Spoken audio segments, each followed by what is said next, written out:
challenges. The only other candidate to face Mr. Bush in this year's primaries was Pat Buchanan, and he threw his support to the Bush Quail ticket earlier this week. The president will give his nomination acceptance speech tonight. And through the miracle of high technology, Neil Schultz joining us once again. Neil, what's happening out there this morning? John, off to a pretty good start right now. Accident-free, just one stalled car for you to watch for on the freeway. This is I-235. This is westbound near East 15th Street. Going to make plans to get that out of there for you, so hopefully they'll be out of there for you. Have to be in that area. This is Thursday, probably not too early to start making plans to detour around 73rd Street. Windsor Heights is going to start repaving 73rd Street starting on Monday. This is going to be about a 10-day project. This is going to go from University to Center Street. They're not going to completely close it down, but they're going to have one lane closed at a time in each direction. So, boy, you need to make some plans around that one. That's going to get real congested. People, they recommend you start using 63rd, and you can imagine how congested that's going to be. That's congested on a good day. This is Neil Schultz of the Polk County Sheriff's Office with TV8 and KGGO Traffic. Thanks, Neil. Getting back to news from the Republican convention, someone else who was in the spotlight last night was First Lady Barbara Bush. As Randall Pinkston reports, it was Family Values Night in Houston with Mrs. Bush setting the stage for the president's acceptance speech tonight. With the nomination in hand, the stage is set for the president's call to arms. But before the delegates acclaimed Mr. Bush the party's standard-bearer, the most popular person in the White House was called in to shore up the president's lagging voter support.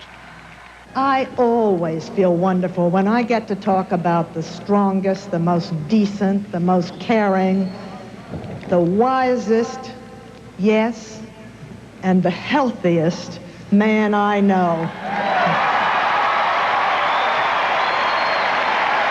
Mrs. Bush focused on the hot-button issue of the campaign, family values, but there was no right-wing rhetoric from her. However you define family, that's what we mean by family values. And Mrs. Bush gave the nation her motherly advice. To us, family means putting your arms around each other and being there.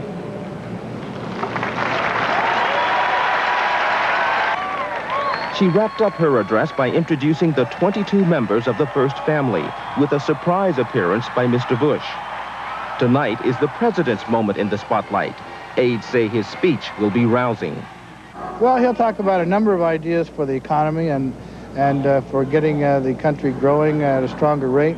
But I don't want to talk about specifics because that'll take away from the president's speech. After weeks of buildup, expectations are high for the president's acceptance address. While delegates may be expecting him to deliver the best speech of his career, Mr. Bush isn't making any promises, telling reporters to lower the high bar. Randall Pinkston, CBS News, Houston. And still to come in business news, Des Moines airport officials are heading to Arizona today. That to try and talk America West into staying. We'll have more news in a moment. Certain things in life require a healthy dose of patience, like creating 8543 from ICI Seeds. We could have just built in drought tolerance and called it good, but we didn't.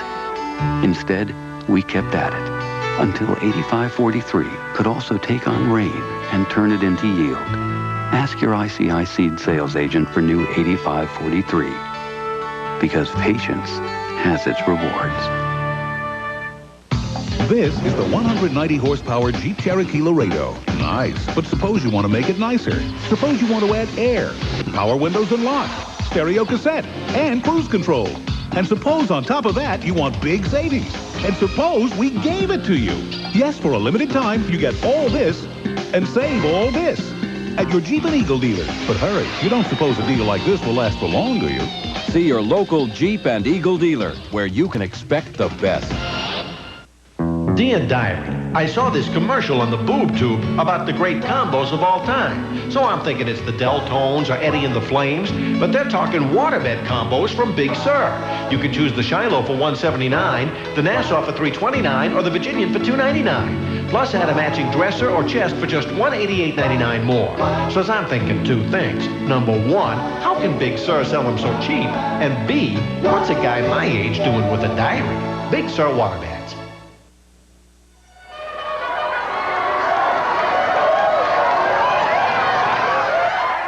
Look Look at them go. 6 minutes before the top of the hour, the temperature 56 degrees. A great day shaping up for opening day of the Iowa State Fair. In business news this morning, the airline America West is expected to pull out of Des Moines within the next month, but not if city leaders have their way. Today, Des Moines Chamber and airport officials are heading to Arizona to talk with the airline. They're going to try and convince the air carrier not to leave. America West offers direct flights to Phoenix and Las Vegas. Those are popular routes for Iowans, especially in the winter. If America West leaves, passengers will have to connect in nearby cities and battle layovers. And checking the New York Stock Exchange this morning, the Dow begins the day at 3307, plunging more than 22 points on Wednesday. And time for this morning's Ag Market Report. Here's Don Close of PHI Marketing in Des Moines. Good morning. Corn and soybean prices remained under pressure Wednesday. Improving weather conditions with warming weather and light chances of rain allowing crop development was the primary influence. Soybean prices did hold some underlying support from an improved world market. Corn 198 to 211, steady to 2 lower. Soybeans 522 to 535, 1 to 3 lower. Hog prices were stronger than expected Wednesday with aggressive packer buying interest. Slaughter rates continue to run above projected levels, leaving a vulnerable tone to the market. Pork product values had additional declines Wednesday. Iowa direct trade 42 to 47.5, 50 to $1 higher. Cattle prices firmed during the day Wednesday, trading firm to 50 higher. The better prices generated a good movement for the day. Beef product movement has improved this week as well. Iowa direct trade 72.5 to 74, steady to firm. With the PHI Market Report, I'm Don Close. Tired of looking at catalogs, searching for the right tool for your shop? Put down those catalogs and come to Puckett's beautiful showroom full of Delta machinery. Puckett Tools has Delta woodworking equipment at big savings. For instance, Delta 10-inch contractor saw model 34444, now only $599.95. Remember, Puckett Tools and Fasteners and Porter Cable, where service after the sale really counts. Open Saturday 9 to 1. Tell them the Puckett Boys sent you. When you live in a small town, I think you have to do business in a different way than people do in the big city. I fully expect to see you in our store again, on the street in town sometime. And I know that you're going to expect to see me.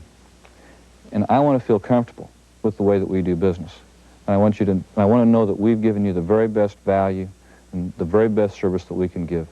When you're in the market for a new car or truck, we sure hope you'll come out and see us. It's only a short drive to Axtell's in Newton.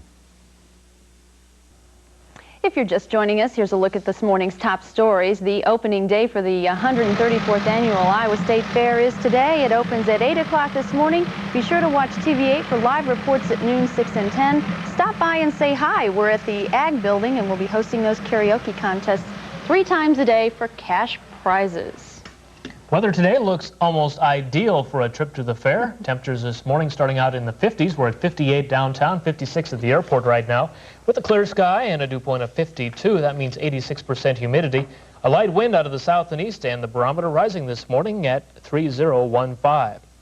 Here's what we can expect across central Iowa today. Some clouds in the area this morning, but later on this morning into this afternoon, a mostly sunny sky. Temperatures will be in the lower 80s, and southeasterly winds today 10 to 15.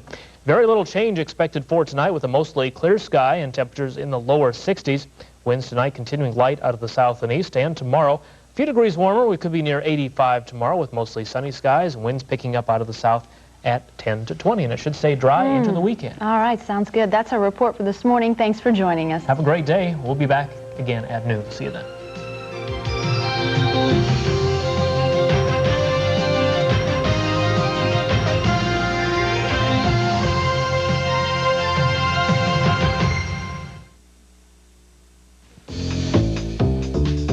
Well, it's like this. Minolta has this great new thing called the Smart System. And now, if there's ever a problem, our copiers actually call us.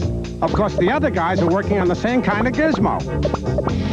Somebody call a cab? But now, our Minolta copiers tell us exactly what's wrong even before we get there. Oh, sure, the other guys are getting close. 1 pepperoni and snails. Just not close enough. Get smart. The Minolta Smart System at M&M Sales Company. Kids come in all sizes and shapes, and different kids need different beds. For the best selection, come to Kid Beds! At Kids Beds, this all-wood bunk bed is just $99.99. All right. Or this tubular bunk bed with double-sized bottom bunk is $195.99. Wow. Plus, day beds start at just $45.99. Cool. For the best prices and biggest selection of beds for every kid, it's Kids Beds! Kids Beds, 3715 Merle Hay Road at Douglas, next to Big Sur. At Mid-States Ford, we believe it's the people that make our dealership a success.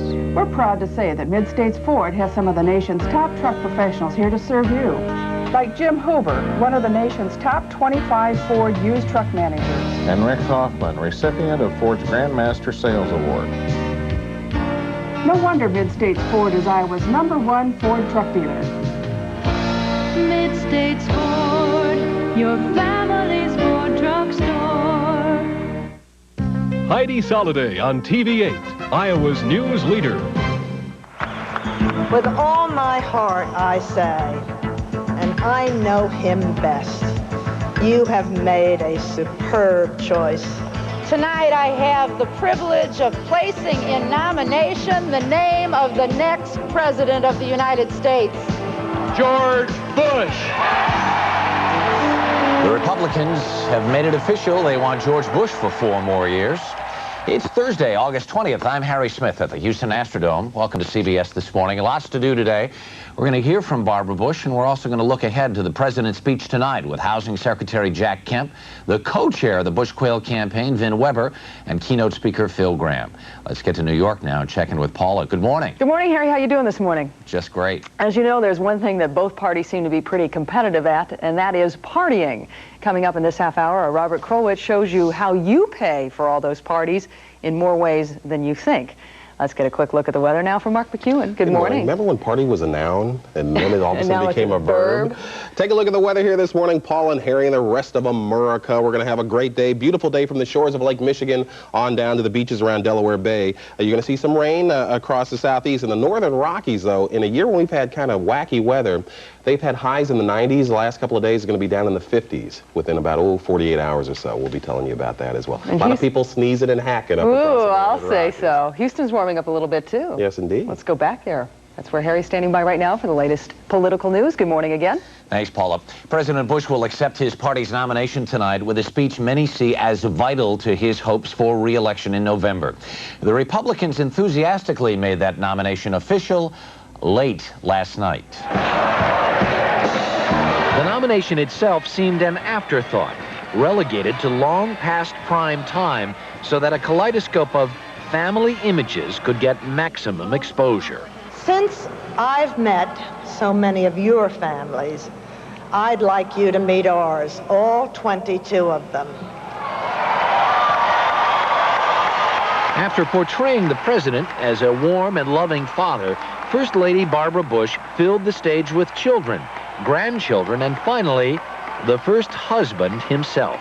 Thank you, and we'll see you all tomorrow. Thanks a lot. The family values storyline often seemed to take stabs at both Bill and Hillary Clinton. We learned that commitment, marriage, and fidelity are not just arbitrary arrangements. Believe me, having a profession is not incompatible with being a good mother or a good wife.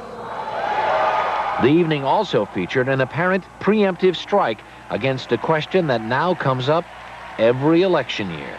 Our children, our grandchildren to come will go to bed in peace and not wake up fearing nuclear war. Are we better off for that than 4 years ago? Of course we are. We're going to get more on tonight's big speech from White House correspondent Randall Pinkston. Good morning, Randall. Good morning, Harry. Well, the nomination is safely tucked away, and the president is working on the final stages of his speech now, rehearsing it. There have been some important emotional buildups in recent weeks to a speech that many are saying will be the most important of the president's political career. Each hour we get closer to the moment everyone's waiting for. Packed house at the Astrodome, nationwide TV audience. And I'd be less than honest if I didn't tell you I got a few butterflies. The content of the president's speech is a closely guarded secret, but it's expected to offer some new ideas for economic recovery. Jim Baker arrived at the convention to hone the final draft and settle debates that have divided campaign advisors working on the address. It's going to be a good one. It's going to be rousing. It's going to be talking about his next 4 years and about his ideas for the future. And it's supposed to convince voters that Mr. Bush knows where he wants to go in the next 4 years and how to get there. Harry? Jim Baker in town. Is the influence of his power being felt in the campaign already? Officially, Jim Baker is still Secretary of State, but he is beginning to act as the Chief of Staff for President Bush and his overall coordinator. One of his deputies from the State Department is on board writing the speech. Robert Zellick, we are told another team member is on her way, Margaret Tutwiler. Baker is here. They're expecting to see a new focus and a lot of discipline in what has been a sometimes disorganized campaign for Mr. Bush. Harry? Randall Pinkston with us here in Houston this morning. Thank you. CBS News coverage of tonight's acceptance speeches by the President and Vice President starts 9 o'clock Eastern Time. Let's go back to New York now for Paula and the rest of this morning's news. Thanks, Harry. Ross Perot seems to be sending some mixed signals about his political plans. He hinted yesterday that he might feel forced to re-enter the presidential race. Perot volunteers are still working in 50 states, but Perot told Dan Rather last night he would only come back if the country's economic problems were ignored. I'm not considering getting back in the race. This is just a press phenomenon of the day.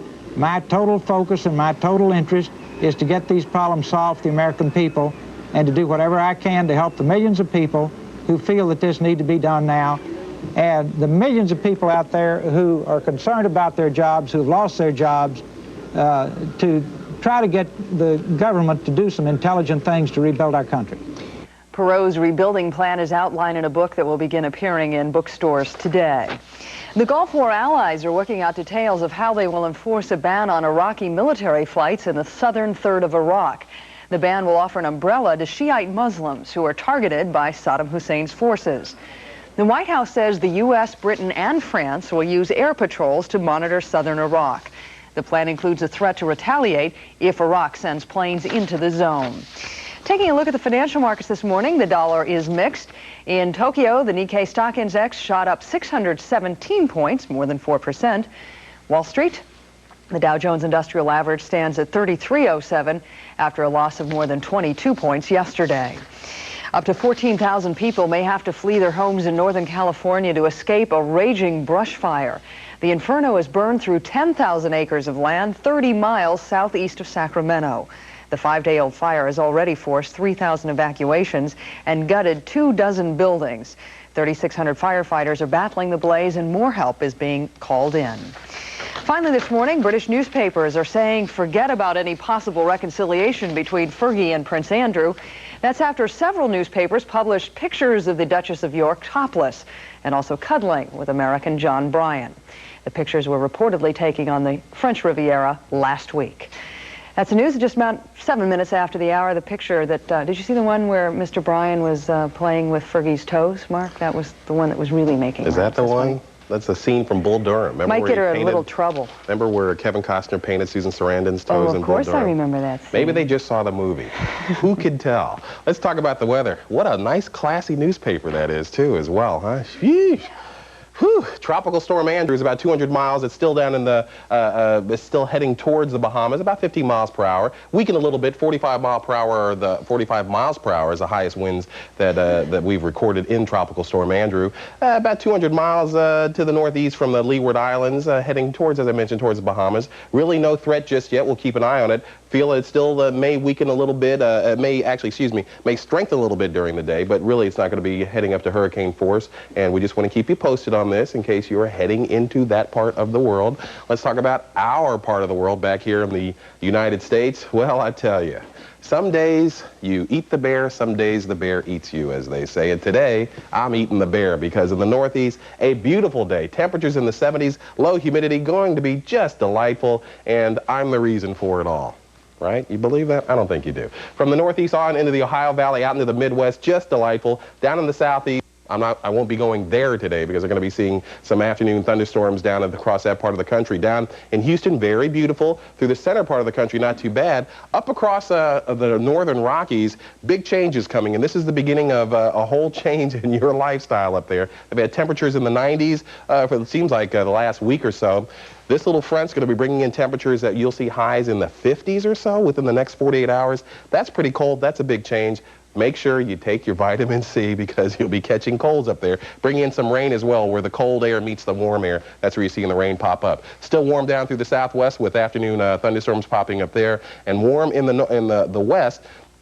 That front coming in will not really affect the forest fires that are going on up there. We'll keep our fingers crossed with that, but the cooler air may help the efforts to get those fires out. That's a quick look at the national forecast. Let's take a look at your weather. You have plans for the State Fair today. Looks like the day to go. Temperatures will slowly warm up this week. Today, though, not bad. 80 to 82 in the north, low to mid-80s across southern Iowa. Winds today will be out of the south at around 10 to 15 to start our gradual warm-up. More weather coming up. Harry? Thanks, Mark. Tonight, President Bush accepts the Republican nomination for a second time, and two men who will be watching with a great deal of interest are with me here in the Astrodome. Minnesota Congressman Vin Weber is co-chairman of the Bush Quail 92 campaign, and Texas Senator Phil Gramm delivered the convention's keynote address. Good morning. Good morning. Good morning. Sitting at home, I'm worried about the economy.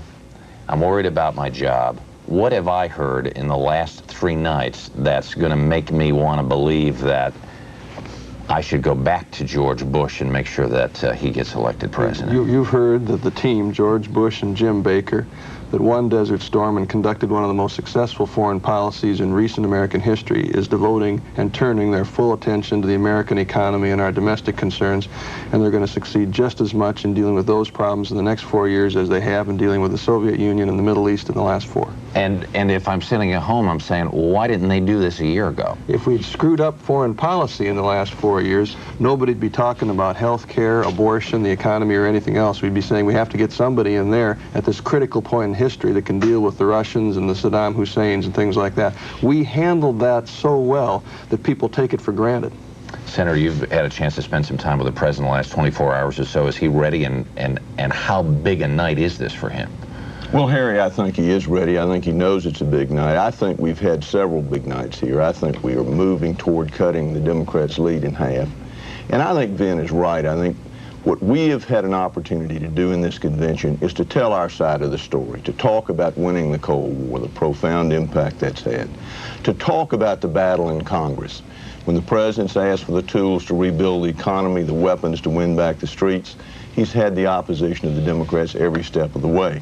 We're talking about not just what has happened, but what we want to happen, and also we're beginning to tell the American people at least our version of what the choice is. Bill Clinton spent the whole primary season talking about a plan that has the largest spending increase, the largest tax increase in American history. All of a sudden, at his convention, he doesn't talk about the plan anymore, and the reason is obvious.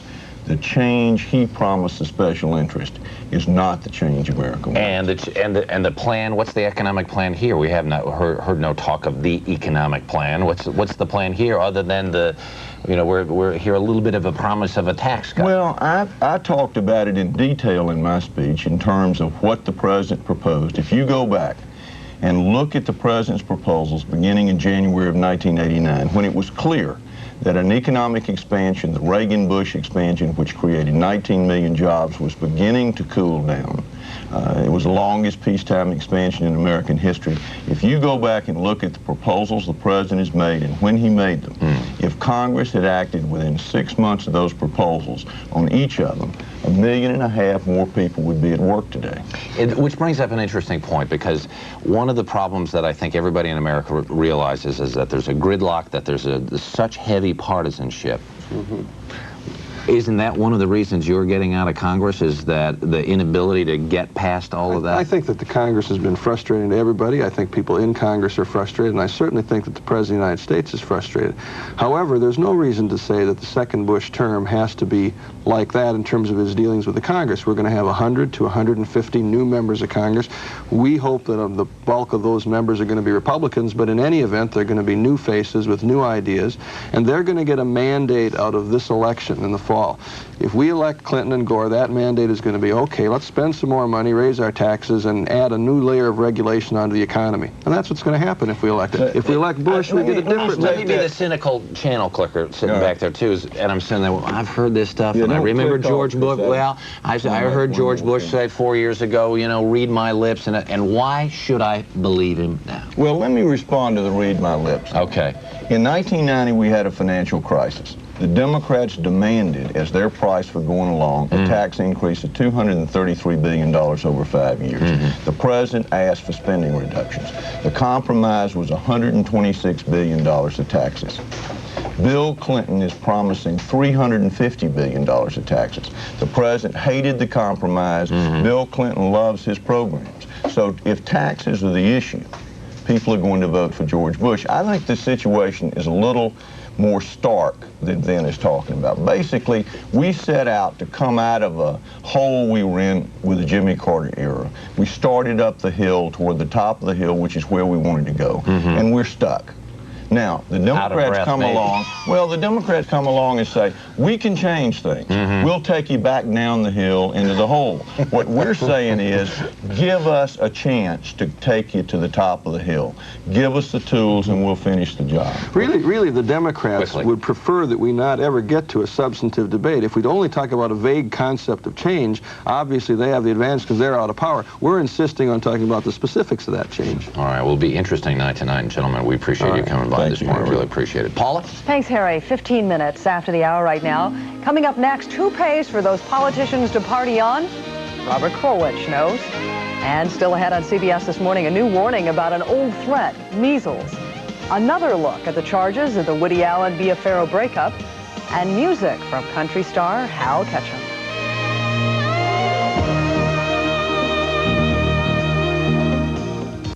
Hey, America, did you know that 1, 2, 3, 4, 5 of America's top 10 selling vehicles are Fords? And now your Ford dealer's saying thanks with the Ford Factory Authorized Clearance. Option package discounts and cash back let you save on every new Ford. Save on Taurus, Explorer, Ranger, Escort, and F-Series pickups. It's the Factory Authorized Clearance with an all-American lineup. Only at your Ford dealer. Shopping for affordable furniture is easy at Homemakers West. Any sofa in this area, your choice just $398. Sofas that cost $100 more at other stores. Your choice of end tables or coffee tables, just $88 each. To complete your room, a pair of lamps, just $68 for the pair. Homemakers West, a beautiful, well-decorated store with furniture for every price range. 104th and Douglas, Iowa's largest furniture store. Quality brand name, incredible prices, expert installation, dependable delivery. We're more than okay, we're O'Callahan. Now get cold cash back from O'Callahan's and Amana. Choose an Amana top-of-the-line 18 cubic foot refrigerator with the new Z model design now at a low sale price and get a $60 instant rebate. That's right, $60 off the sale price now at O'Callahan. When you're looking for quality appliances, don't just settle for okay, O'Callahan's. It's no longer near, it's here. Final closeout on 92s at Noble Ford Mercury. 49 down delivers every new Ford and Mercury at final closeout prices. When they're gone, they're gone. New Mercury Topaz loaded, $89.95. New Ford Escort Sedan, $91.50. New Ford F-Series from $9,900. New Ford Explorers from $14,800. The final 92 closeout today at Noble Ford Mercury, Indianola. When they're gone, they're gone.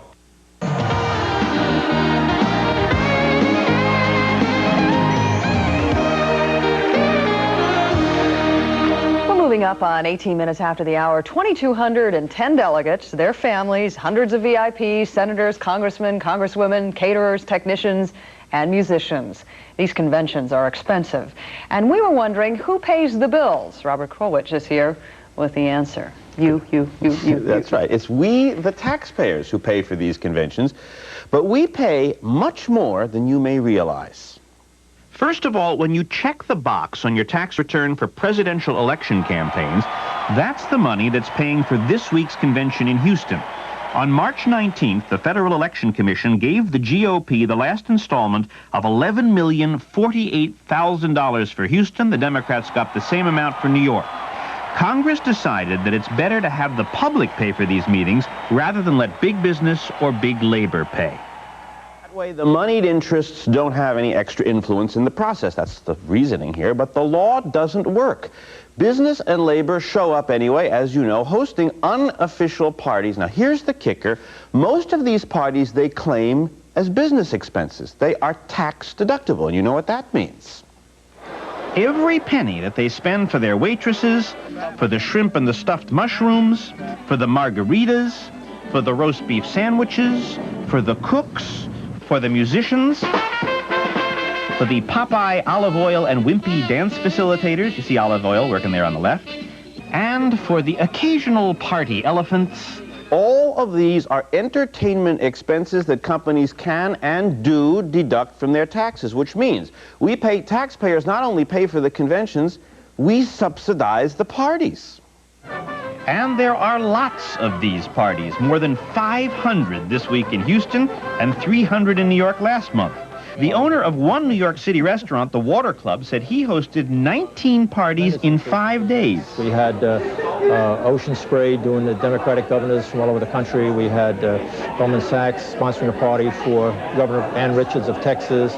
We had Wheeling Pittsburgh doing a party for the delegation from West Virginia. Can we speed this up? The senators from Ohio, Metzen Down Glen party, Denver Post, Denver and Houston Post party, there was a party for the North Carolina party, it goes Union Pacific for Wyoming party, and it goes on and on.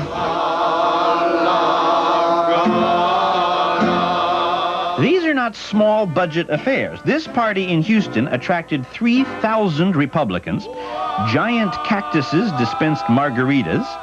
And some companies, like the ones we're listing here, double-dipped. They hosted parties in Houston and also in New York. Even transportation for the delegates was underwritten by companies. And why do they do it? You know why. Obviously, they're doing it. And corporations are playing a role in these receptions so that they can wield influence. And the notion that all of this is tax deductible is ridiculous. Influence buying should not be tax deductible. The taxpayer should not have to be financing influence buying at conventions. I mean, that's just adding insult to injury. And Paula, we're talking about quite a bit of money. Well, what kind of dollars are we talking about? Well, you've got the 11.4 for the Democrats and the 11.4 for the Republicans. That's 22+ million right there that we pay straight. The way we're calculating it, based on the rough estimates, is another $20 million in parties and entertainment expenses and transportation, which the companies will either charitably deduct or deduct as a regular business expense. $20 million. Yeah, now that doesn't mean they're going to get $20 million less taxes, but they're going to use that as a $20 million deductions, yeah. If these conventions are publicly financed, how appropriate it is, then, that they are giving these parties on our dime? That's what I wondered. I mean, because when a political party receives the money from the Treasury Department, they promise that the sum of money, that check that they get, is all the money they will spend, the party. But then the host committees in the cities said, well, we'd like to help out a little bit and raise money from companies. And the Federal Elections Commission, in a very questionable move, said, okay. So now the cities go out and raise a lot of money. And then, because there's this crush of people, they then in come the companies and the labor unions, and of course they want to be there, and they have parties on the side. What a story. Robert Krulwich, thanks. We go back to Houston now, where Harry's standing by. 22 minutes after the hour, stay with us on CBS This Morning. More from the Republican convention, Jack Kemp and Barbara Bush. Stay with us.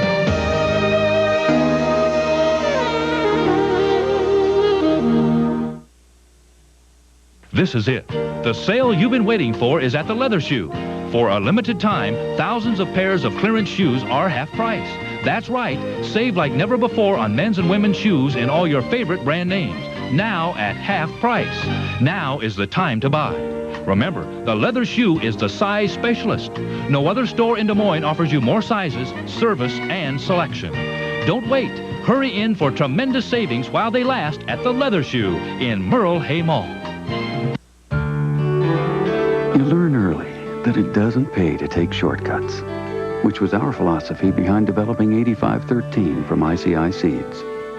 We could have gotten away with selling 8513 for its top yield and dry down, but to do it right, we made sure it would perform no matter what your soil type. So ask your ICI Seeds sales agent for new 8513. Because if it's worth doing, it's worth doing right. I bought Grand Am. We bought Grand Am. Grand Am's #1. Pontiac Grand Am continues to be the #1 selling car for General Motors, and for very good reasons. It's exciting. It's priced right. It's less than Honda and Toyota. Pontiac Grand Am offers exciting Pontiac features and low 3.9 financing. I love it. We love it. America loves Grand Am. That's why it's #1. See your Golden Circle Pontiac dealer. Your first love run? Nope, this is my 9th love run. Oh, then this is old hat for you. Hat, shoe, whatever. How about you, Kelly? Are you signed up for the 10K love run or the 3K fun run? I'm going for the gold, toe-to-toe with some of the best runners in the Midwest to help raise money for Jerry's kids. Yeah, you and a pair of rocket-powered sneakers. You heel. Don't worry, guys. When we run in the love run, it's to help in the race against muscular dystrophy. So don't miss the 9th annual MDA Love Run on Labor Day, September 7th, right here on TV8. This TV8 News Break is brought to you by University Bookstore. And good morning, I'm Liz Murdy, and with this live news break, it's opening day of the Iowa State Fair, and the weather is looking good. Mostly sunny skies, highs in the 80s today and throughout the weekend. Currently in Des Moines, it's 57. I'll have the complete forecast in just a moment. Well, gates open in just about a half hour as the fair gets underway, and here's what you need to know. As I mentioned, it opens at 8 o'clock this morning. It will run through 1 o'clock tomorrow morning through August 30th. Admission is $5, but children 11 and under get in for free. Also, if you have any questions about the fair or events, parking, anything, call this number, 1-800-545-FAIR. Earlier on the TV8 Morning News, I spoke to the fair's manager, Marion Lucas. He says fairgoers can look forward to a lot of new attractions, and many of them for free. Well, we try to add something new every year, and of course this year, once again, we put more emphasis on the free entertainment, and Up with People's a tremendous show, you know, and I think people will enjoy that. Aerobics is something new for the fairgoer. I think they'll certainly enjoy that show too.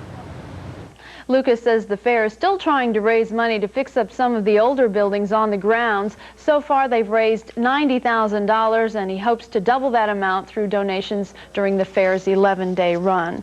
While you're out at the fair, be sure and stop by to say hello at our TV8 Pavilion right outside the Ag Building. TV8 will be live at the fair, and Mary Brubaker will host a daily live show at 3 o'clock.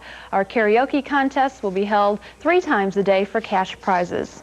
In other news, the airline America West is expected to pull out of Des Moines International Airport within the next month, but not if city leaders have their way. This morning, the Des Moines Chamber and airport officials headed to Arizona to talk with America West. They're going to try and convince the air carrier to stay. America West offers direct flights to Phoenix and Las Vegas. Those are popular routes for Iowans, especially in the winter. If America West leaves, passengers will have to connect in nearby cities and battle layovers. A riverboat is heading to Sioux City waters to become Iowa's first floating casino on the Missouri River. The former tour boat has left its New York dock and is expected to arrive in Iowa next month.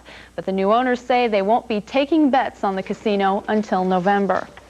President Bush gives his acceptance speech tonight at the Republican convention.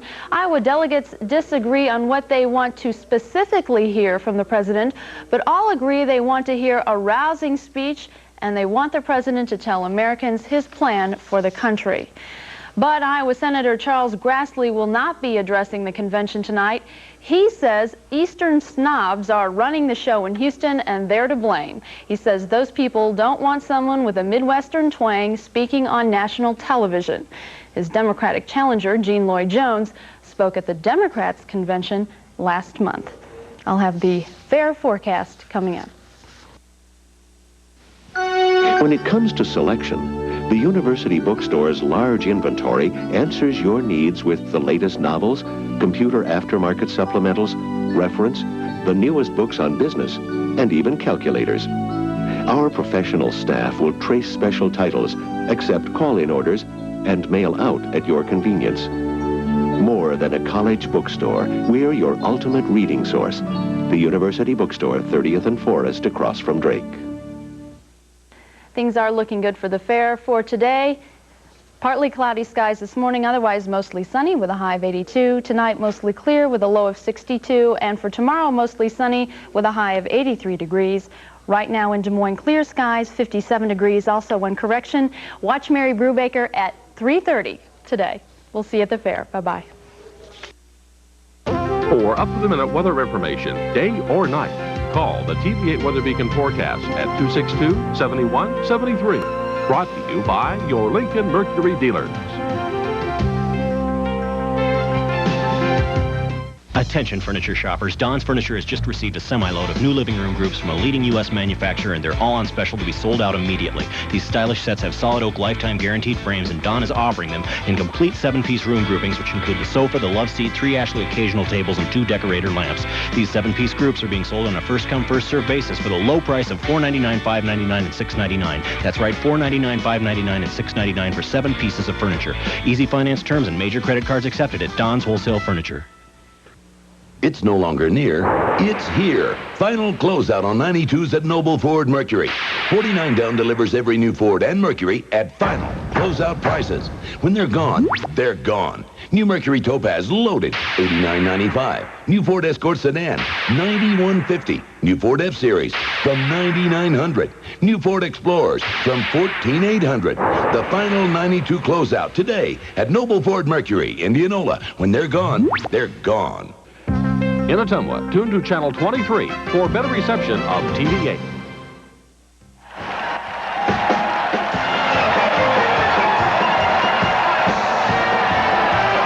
A long night in Houston sets George Bush off on the long campaign days ahead. Welcome back to CBS This Morning from Houston and the Republican Convention. I'm Harry Smith. If there is a second Bush administration, will Housing Secretary Jack Kemp be a part of it? We'll ask him, and we'll talk some political talk with the inimitable radio host, Rush Limbaugh. Tell the truth about Democrats, and they say you're guilty of sleaze and dirty campaigning. We'll be back. Don't go away. From the Excellence in Broadcasting Network, Rush is going to join us a little later on this morning. And we want to check in with Paula right now to find out what's happening in New York. Good morning. Good morning, Harry. You remember what happened last time he was on the air? He got sort of upset with me because he said I was taking a joke too seriously that he had made, what, about women and washing machines and health spas? You remember that? Well, and then I didn't beat him up, and so they made me look like I was a Rush disciple in Vanity Fair, so there's no win, but we'll have some laughs. Do tell him, though, that I did understand it was a joke. All right.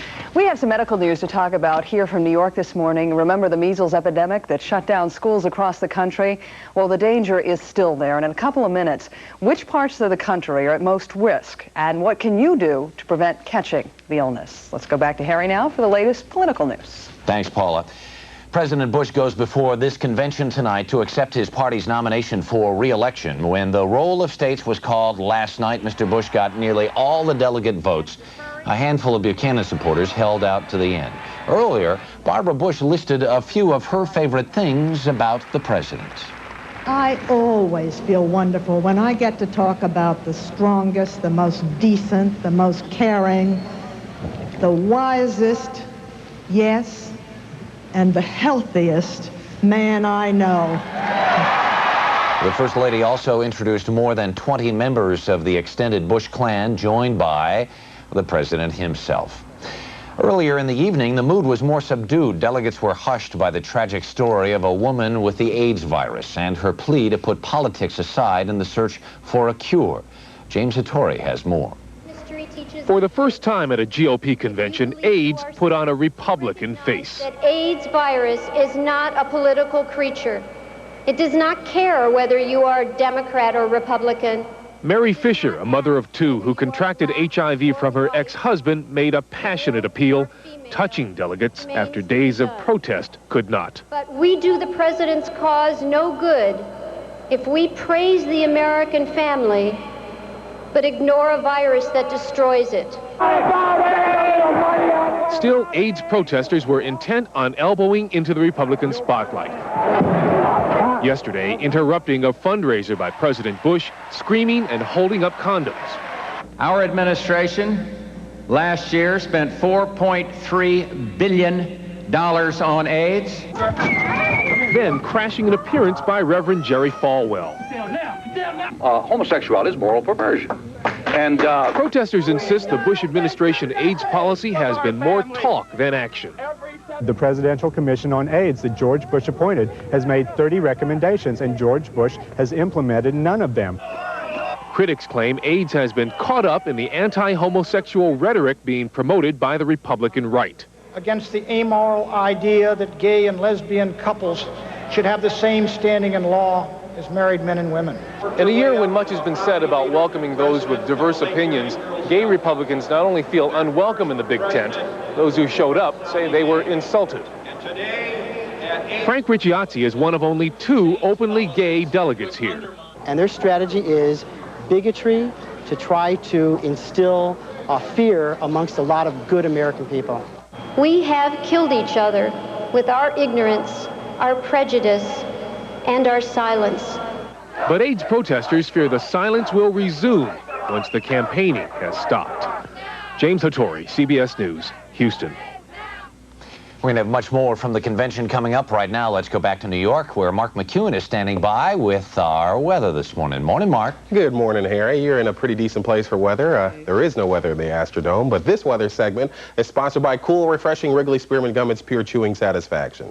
Well, there's a little weather in the Astrodome. Let's talk about the latest satellite picture here. You can see little fog and low clouds down through the southeast, clear up across the northeast, all the way out to points into the Midwest. A little couple of speckles of clouds there, some clouds over the northwest, over my shoulder here, up across Montana. We're going to talk about that in just a second. You know what's underneath those clouds? Let's take a look. What you're going to see up across places like Montana, cool air coming in. That's the beginning of that front up there, which is bringing in some cooler air, colder air if you have it, because they've had temperatures above 90. They're going to drop below 60. How about that for a little fun in your life? Rain where the cold meets the hot. You can see where the forest fires are raging. Really no relief today. Clear skies there. We need for that front to drop down a little bit and bring some rain. That's not going to happen, though. But the cooler air will maybe in the next day or so help some of the efforts that are going on out there. 95 in L.A., 110 in Phoenix. Some scattered thunderstorms down through New Mexico and Arizona. Center of the country from Houston all the way up to Minnesota. Very nice weather. A couple of clouds up across northern Minnesota. Down through the southeast, you'll see some thunderstorm activity later on in the day, but whoo baby,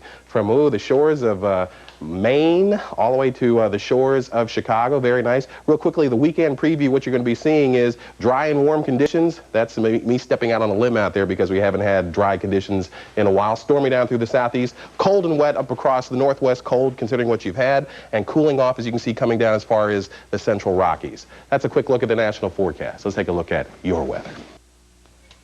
You have plans for the state fair today. Looks like the day to go. Temperatures will slowly warm up this week. Today, though, not bad. 80 to 82 in the north, low to mid-80s across southern Iowa. Winds today will be out of the south at around 10 to 15 to start our gradual warm-up. We go from New York back to Harry in the Astrodome. Harry? Thanks very much, Mark. We have been hearing a lot of talk over the past couple of days about possible cabinet shakeups and alternate proposals for the economy. Housing Secretary Jack Kemp is in the middle of all of that, and he joins us from his hotel in Houston this morning. Good morning. Good morning. How are you, Harry? Are you in or are you out? I'm in. You're in? It's a done deal? Harry, it's a done deal. Over. Done. Over. All right. Under what? Nada. Under what circumstances, though? What do you mean? I'm just curious. Here you were, served the president these years during this administration, and practically invisible except for one day. Thanks a lot, Harry. What? Invisible.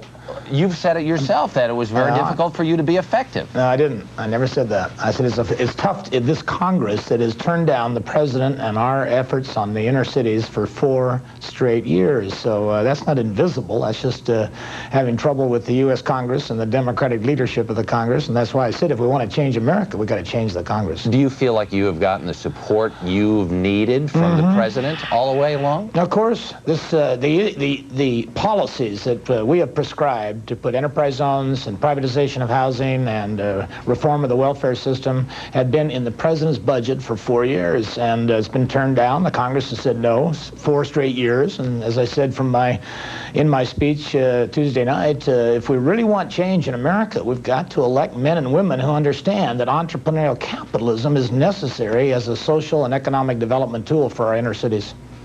Let me talk about something else. Over the last couple of days, there has been a lot of rattling about the Republican Party, and especially the first day, the certain vocal and very visible part of the party from the right. Is the tent big enough to win the presidential election? Oh, yeah, sure it is. This is essentially the same platform upon which Ronald Reagan won in 80 and 84, and George Bush won in 1988, and clearly, this will be the first, however, platform and convention that the Republican Party has had since December 1st of 1941, when the world is at peace and we're not at war, hot or cold. And this conversion to a peacetime economy is where the president wants to take the nation in the next 4 years. But we've heard very, very little this week about diversity, about inclusion, about racial harmony, for instance? Well, that was the essence of my speech, that the only answer to Los Angeles and other urban centers in pockets of poverty is to put ownership and entrepreneurship and jobs and educational choice and hope and a stake in the system into the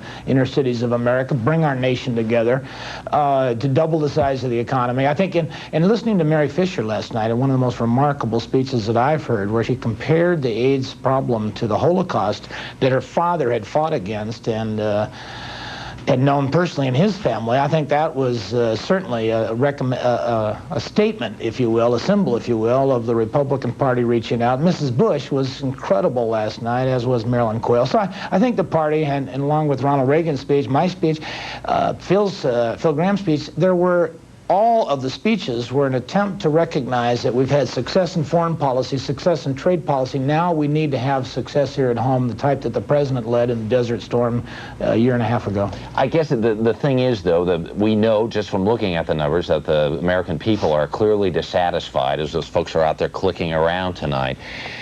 What's the most compelling argument George Bush can make tonight for why he should be reelected? Well, that he's led this country through some incredibly momentous times in the history of the world. We've never seen anything like this. But now is the time to turn our attention in a peacetime conversion of our economy to a growing, expanding, rising tide that can lift the boats that can float. And for those boats that are sunk on the bottom of the harbor, we must repair those boats and allow them too to float. And the only way to repair those boats is to reform our welfare system, to create more jobs in our inner cities and throughout the country, to change the way we tax people and spend money, to bring the deficit under control, but most importantly, to get America growing in such a way as we can meet the competition of this world here as we edge into the next century. Secretary Kemp, we thank you so much for joining us this morning. I do appreciate it. Thank you, Harry. Paula? Thanks, Harry. 19 minutes before the hour right now. Coming up next on CBS This Morning, what you can do to prevent a measles epidemic.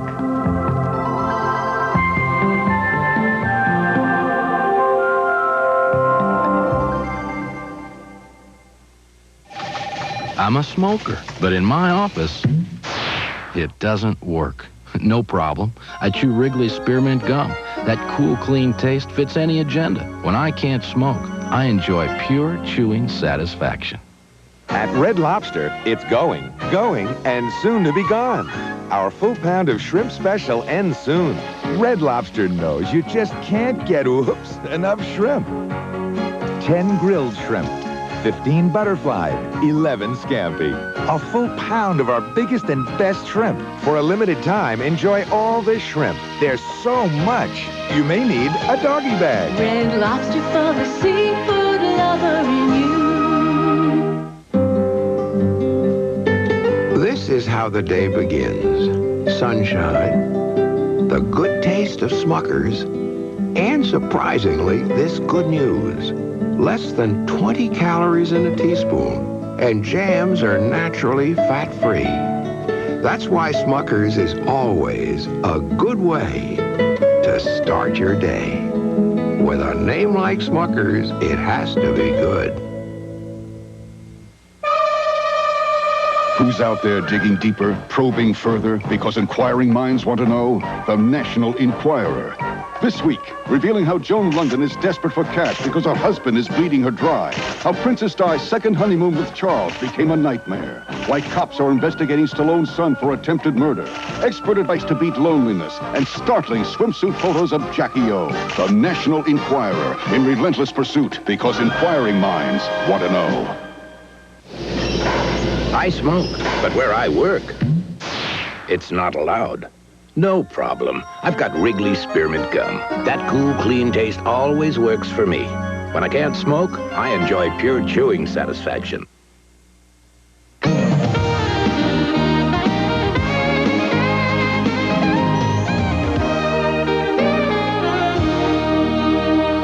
It's 17 minutes before the hour. The good news is the number of measles cases actually declined last year. The bad news, another epidemic could be just around the corner. The states in the greatest danger are those on the East Coast and in the far West. But parents everywhere are too likely to neglect the measles vaccine, especially that important second one. Dr. Richard Duma is the executive director of the National Foundation for Infectious Diseases.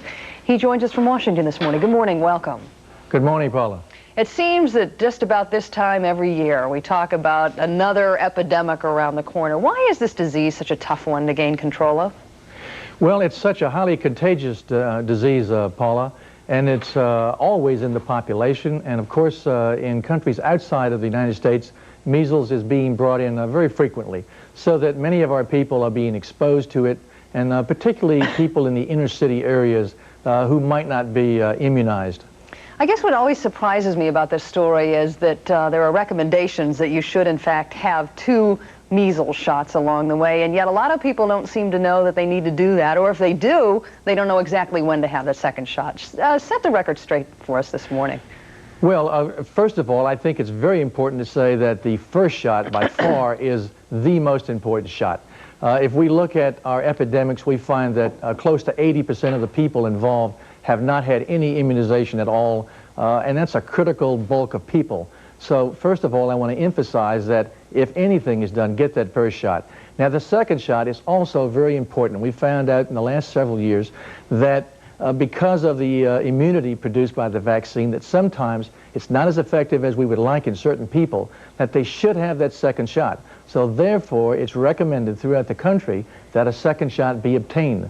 Now, that can be obtained usually around the just before kindergarten, when a child is about 4 or 5 years of age. That's recommended by the U.S. Public Health Service. Now, the American Academy of Pediatrics also recommends that it can be obtained just when a child goes into middle school or junior high school. That's where this all gets very confusing. So they're recommending that second shot a lot later. That's true. Why? Well, for various reasons.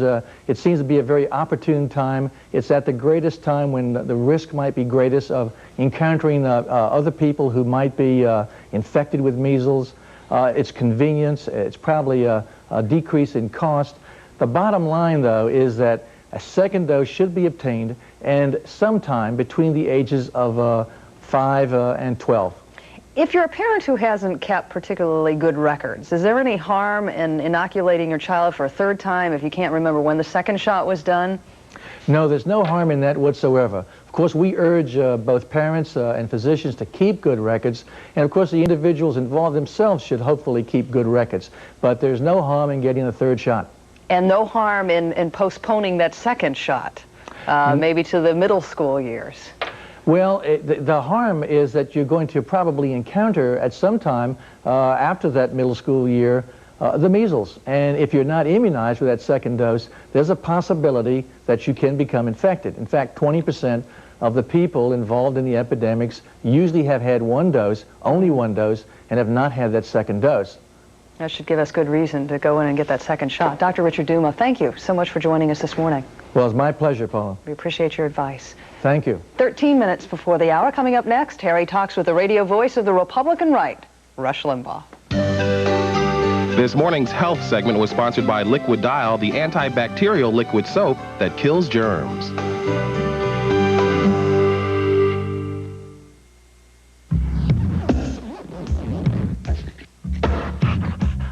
You got kids? You got germs.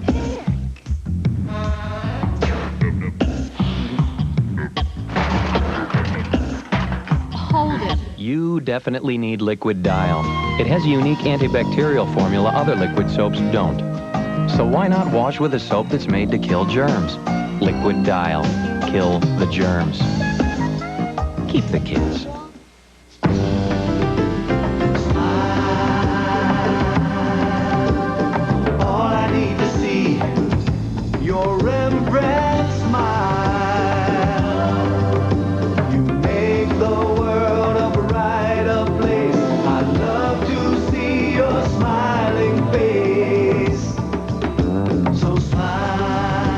Whitening toothpaste. Over 40,000 dentists recommend it for clinically proven safe whitening.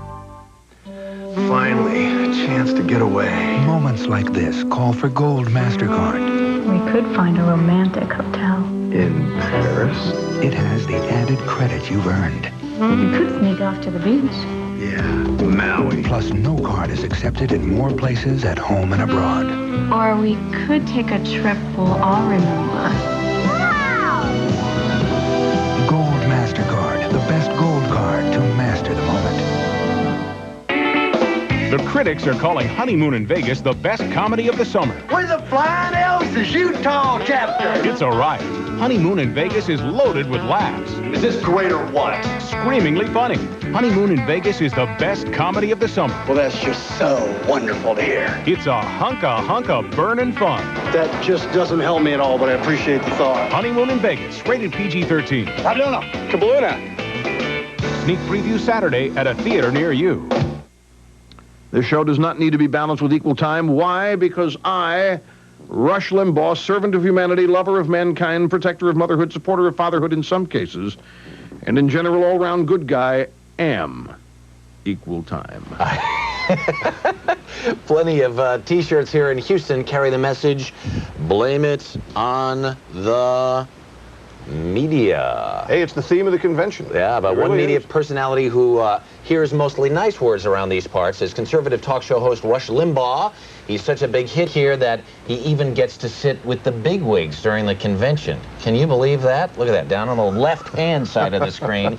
He joins me this morning here in the Astrodome. Good morning. Morning, nice to be here. I am amazed. You have gone from cult hero to cultural phenomena to political icon. It's been a fast-track trip, it really has, and I'm loving every moment of it, Harry, and I'm happy to have it recognized here on CBS. You've been down to the White House now? We were just down, what, a couple of months ago? I have slept in the Lincoln bedroom, and I'm glad I got there before Jane Fonda or Fidel Castro. And what? Might have No, it really was a thrill. I mean, that's something that a lot of people said, how can you do that? I said, I'm an American, and how can you turn it down? How can you turn something like that down? So do you talk to the president? Do you kind of go over the side and say... That was the only occasion that I have really spoken to the president, and it was mostly social. Right. This was back on June 3rd, and I'll tell you something. I'll make a little news here, maybe.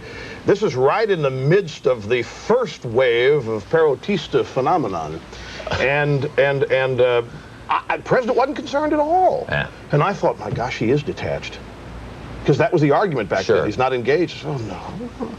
He said, you guys, you're worried about the wrong thing if you're worried about Perot. Not going to last. You're not going to stay in this thing. Yeah. Clinton is the guy we got to look out for. So he said, I walked out of the White House next morning going, he's right. He doesn't get it. No, but he did. He knew. You thought he didn't get it, but it was... I was concerned like anybody else. Yeah, it would have been. Well, Perot's out selling his book now. It's sort of threatening to get back in again a little bit. I tell you, Ross Perot, my friends, is about 2 months away from being a full-fledged James Bond villain. You get this guy, little white kitty, some marbles, put an echo behind his voice, and you've got Ernst Stavro Blofeld just waiting to take over the world and a psychological threat. What did George Bush say to you? Because you have not been kind to George Bush on many occasions. Well, I'm among the cadre of people who felt that the 1990 budget deal he made is the biggest problem that he has coming in, and that he has to deal with that. And it was certainly a betrayal of the things that the conservatives who voted for him thought that he was going to do. And I was hopeful that there would be some addressing of that, and there still may be. I don't know. But at the White House, he asked me, what do you think? And I told him, and I got the direct sense he was listening. But don't get the wrong idea. I don't think he asked me there for that reason. He's not there to take my advice. Seeking your counsel? No, I mean, I'm one of many voices that I'm sure he hears from on a regular basis, far more than I, who say the same thing to him. Yeah. It was really social, and I think it was, hey, he's a Republican, and Harry, I'm the most prominent Republican in the media, and we haven't met, and it was just a social thing. What is it like, though, to sit up in that box? Well, it's really scary, because you don't know when you guys are going to pan down there with your cameras, so you got to sit there and act like you're really interested in everything that's No, it's really, I tell you, it's a thrill to be down there, because I've met some people along the way here. This whole thing is a new world opening up to me, and I'm thrilled and excited about it. You ever met a moderate Republican you like? Of course. Of course. I have many good friends and liberals, Harry, like you. And Some of my best friends are you know, in charge of political science indoctrination on college campuses, and they're liberals as opposed to education, and they're liberals. So no, I have friends that cross the spectrum. Last real quick question. Yeah. You know what folks are saying of this big tent business? It's not really a big tent, it's a pup tent.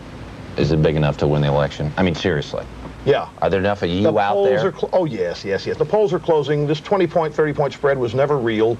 I feel in my gut, I can't tell you exactly. Well, I do think I know why. I think it's going to be a 4 to 6 point Bush win, because I don't think that the illusion that the Democrats have built that they're moderates is going to hold up. They got to carry the charade forth for 3 months, and I don't think they can. It's going to be forthcoming that they are still liberal. Next time, don't hold back. Good to see you. Thank you, Harry. Good to be here. 6 before the hour. We'll be right back. This portion of CBS This Morning was sponsored by Mountain Grown Folgers Crystals, and regular and decaffeinated. Dear Folgers, I run a bed and breakfast. When I overslept one morning, the Folgers switch saved my reputation. The percolator wasn't even set up, so I secretly switched Folgers Crystals for the brewed coffee I normally serve. This is delicious. Well, the taste and aroma must have fooled them, because they were shocked when I revealed the switch and joked about sounding like one of your restaurant commercials. Folgers Crystals, proven to surprise fresh brewed coffee drinkers. Sincerely, Janet Turley. Thank you. It was unreal. You woke up with morning breath. You were meeting Miss Wonderful for breakfast, and instead of minty fresh scope... Where's my scope? There was something from the medicine-y mouthwash. It looked blue, but it still smelled somewhat medicine-y. I need my scope. It's okay. Relax. It was all a dream. You do have scope. It's minty through and through and kills 90% of morning breath bacteria. So you use minty fresh scope and you kiss morning breath goodbye. It begins at dawn. They've come for you, and they want what you have. It's your bed, your Serta Perfect Sleeper, but it's the most comfortable spot in the house. It's why people are saying, I want my Serta. My best invention yet. 2,000 flushes chlorine clear tablet. Drop one in. It's the first chlorine tablet to help bleach away stains in your toilet up to 4 months automatically. 2,000 flushes chlorine clear tablet. Your pets go many places during the course of a day, and you can't always protect them when they go into flea and tick-infested areas. We can. Used as directed, Heart's Blockade for dogs and cats repels and kills fleas and ticks, including ticks that carry Lyme disease. By creating a barrier, Heart's Blockade prevents these pests from living on your pets. Helping improve your pet's quality of life is your responsibility. Hearts helps you do that. Hearts, everything good for your pet. On CBS This Morning, here's a look at your weather. Yeah, plans for the state fair today. Looks like the day to go. Temperatures will slowly warm up this week. Today, though, not bad. 80 to 82 in the north, low to mid-80s across southern Iowa. Winds today will be out of the south at around 10 to 15 to start our gradual warm-up. Now for the real news from Houston. I want to take another look at President Bush coming onto the podium last night after the First Lady gave her speech. Let's listen to the music being played in the background.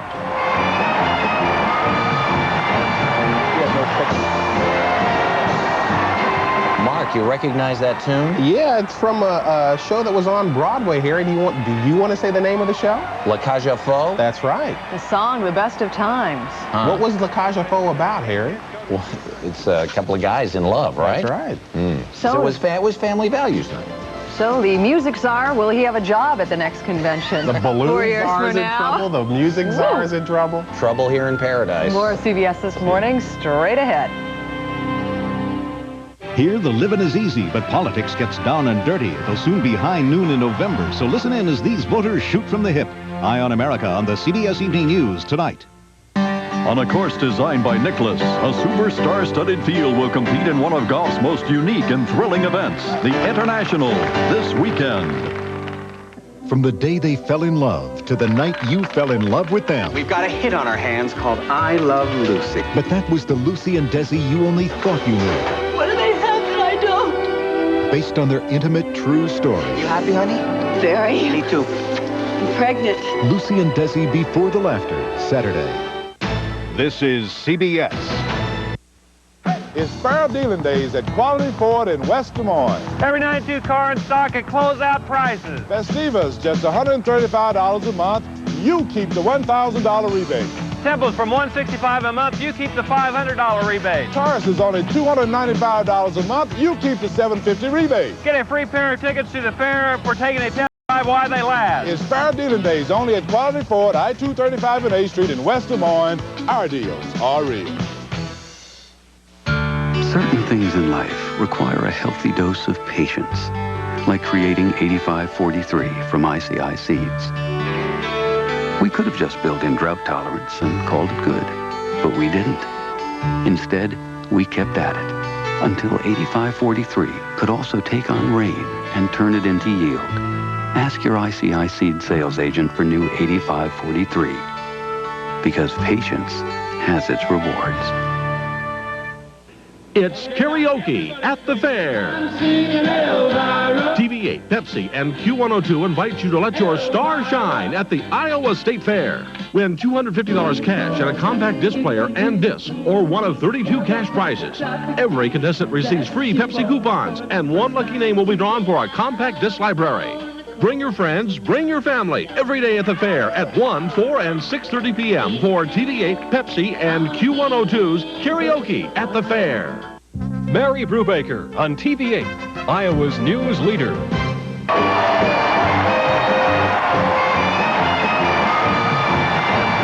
you, and we'll see you all tomorrow. Thanks a lot. Tomorrow is tonight, the night George Bush tells the nation why he should get 4 more years. Welcome back to CBS This Morning. I'm Harry Smith at the Houston Astrodome. Well, Groucho, Harpo, and Chico couldn't make it, so in just a couple of minutes, we're going to check in once again with Beckel, Barnes, and Rollins to find out what the president should say in tonight's acceptance speech. You know, these guys are going to have an opinion. We also are going to hear from the First Lady, Barbara Bush, in just a couple of minutes. Let's go to Paula Zahn right now in New York. Good morning, Paula. Hi, Harry. How you doing this morning? Really well. We've got some other news to talk about this morning. Other family values stuff to talk about. The bitter breakup of Woody Allen and Mia Farrow is still stealing the headlines around here. Allen talked about what he called the popular trend of charging child abuse in domestic disputes. In a couple of minutes, we're going to find out just how popular those kinds of charges are. Now back to the Houston Astrodome, where Harry is standing by with the latest political news. Good morning again. Thanks, Paula. This is the last day of the Republican convention. It has served its purpose as a warm-up for tonight's main event, President Bush's speech accepting his party's nomination and launching his drive to Election Day. Randall Pinkston has more. With the nomination in hand, the stage is set for the president's call to arms. But before the delegates acclaimed Mr. Bush the party's standard-bearer, the most popular person in the White House was called in to shore up the president's lagging voter support. I always feel wonderful when I get to talk about the strongest, the most decent, the most caring, the wisest, yes, and the healthiest man I know. Mrs. Bush focused on the hot-button issue of the campaign, family values, but there was no right-wing rhetoric from her. However you define family, that's what we mean by family values. And Mrs. Bush gave the nation her motherly advice. To us, family means putting your arms around each other and being there.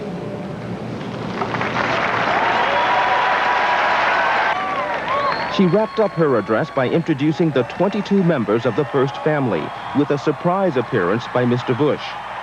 Tonight is the president's moment in the spotlight. Aides say his speech will be rousing. Well, he'll talk about a number of ideas for the economy and for getting the country growing at a stronger rate. But I don't want to talk about specifics because that'll take away from the president's speech. After weeks of build-up, expectations are high for the president's acceptance address. While delegates may be expecting him to deliver the best speech of his career, Mr. Bush isn't making any promises, telling reporters to lower the high bar. Randall Pinkston, CBS News, Houston. Barbara Bush's speech last night was among the best received of the whole convention. I sat down with the First Lady yesterday and asked her what she thinks of the sleazier aspects of politics and campaigning. What worries me is that when In all honesty, the press doesn't treat it equally. The candidates all get down on the gutter level. Your workers resort to dirty tricks. Right. Good people aren't going to run for public office, and that's too bad. I mean, it's not what we're aiming for. So that does worry me, and I'm hoping we'll all pull ourselves up by our bootstraps and behave ourselves. I need to ask you. No, you don't need to ask me. I need to ask you. You made a public statement. I just want to ask you something. Okay. All right. Go on. You made a statement last week about abortion, that it shouldn't be part of the platform. What kind of reaction did you get to that? I mean, outside of the press.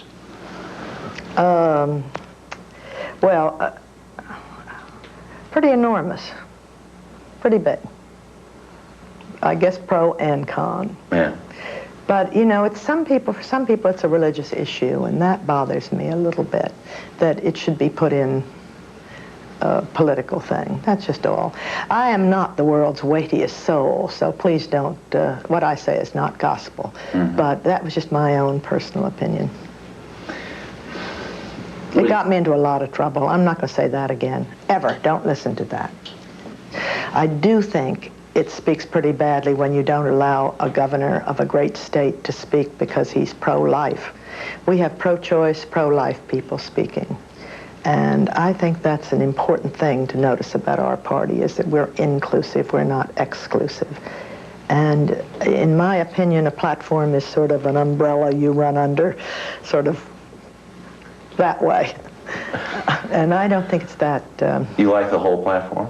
Your lifelong I haven't read it yet, if you want to know the truth. Your husband said he didn't read it either. And I didn't read the one last year or the time before. And right. You know, I mean, there's certain things that reflect George, and there's certain things that don't. But that's the great part about our party, is the majority rules. Anyone who doesn't like it can run for precinct chairman next time, work hard, and get elected. Everybody in that Coliseum worked like a dog to get there. And I think that's a great part of our party. It's going to be a tough fall, don't you think? Tell me about it. Yeah. But, you know, I'll tell you a secret. When you're out of the first strike zone of national everything, right. It's great out there. I have more fun on the campaign trail, and I hope you guys don't get near me. I hope you all leave me alone. If your husband doesn't win this fall... He's going to win.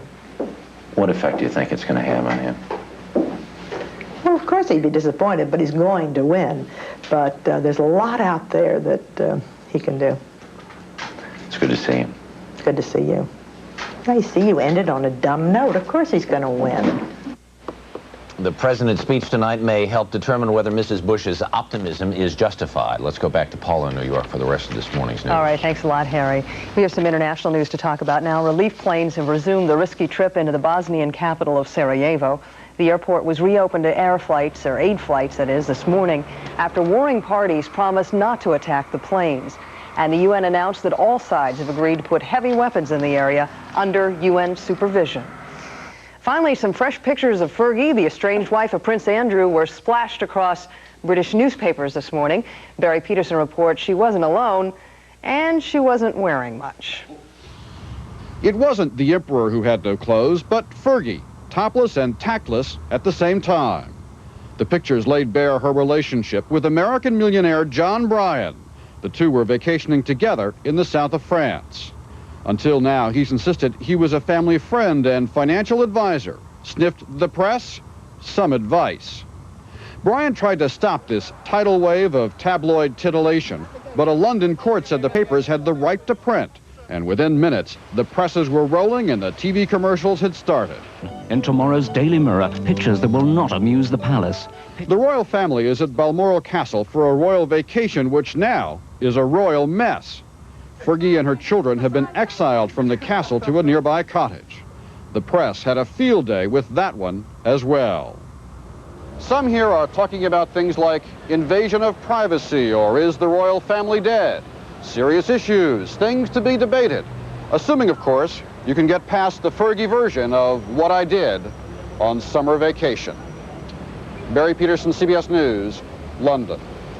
8 minutes after the hour. That's quite some financial advice he's dispensing there, isn't he, John Bryant, with the Duchess of York? And Madonna's releasing nude pictures in a book that's going to be on coffee tables. Go figure. Somehow, I don't think Madonna's in as much trouble with the Queen as the Duchess of York is. Let's talk about the weather here. Oh, in the U.S. of A. 77 degrees will be the high today in Sterling Heights, Michigan, 78 in New York. Gorgeous from Caribou all the way out to right here. How about that for the center of the country? Right here. 82 in Mystic, Iowa will be the high there as well. Very nice weather. And after what we've had with lots of rain and everything, you're going to be seeing decent weather. Thunderstorms down through the southeast as well. 92 will be the high today in Miami. Out to the center of the country, not too bad as well. Up in Montana, you're going to see some rain coming in with some thunderstorms with some colder air coming in as also. Out to the west, warmer temperatures down through the south, but cooler up across the north. That's a quick look at the national forecast. Let's take a look at your weather. You have plans for the State Fair today. Looks like the day to go. Temperatures will slowly warm up this week. Today, though, not bad. 80 to 82 in the north, low to mid-80s across southern Iowa. Winds today will be out of the south at around 10 to 15 to start our gradual warm-up. Now back down to Houston, Harry. Thanks, Mark. Topic A this morning. What will the president say in his acceptance speech tonight, and how is he going to say it? And with me once more in the Astrodome, our favorite party watchers. Democratic strategist Bob Beckel, who ran Walter Mondale's so successful campaign. Political commentator Fred Barnes, who has never run anything at the New Republic. And Ed Rollins, who has succeeded with Reagan and did not with Perot.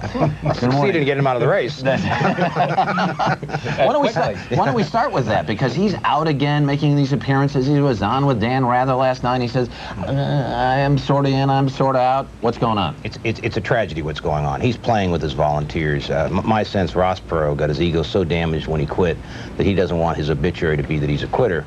So he's going to play with this process a little bit. He'll never be a formal candidate, but he's going to be on the ballot in 50 states, and he can play a little havoc in the end, and that would be a great, great injustice to the political process. Could a couple million people vote for Ross Perot at the end? Oh, a couple million could, but I don't think many more than that. Remember, look, John Anderson in 1980 campaigned the whole time, got 6.6%. Right. This guy's not going to get, and Ed, he's probably not going to spend the money even now, is he? No. But if the election is close, though, that may end up being the difference. Well, I disagree with these guys somewhat. In a race, if he does get 5 or 6 points in some of these very close states, I think he can make a difference. And frankly, I think at that base bottom vote, it does cut against George Bush. All right, George, let's talk about George Bush. This is the big speech. This is the big night.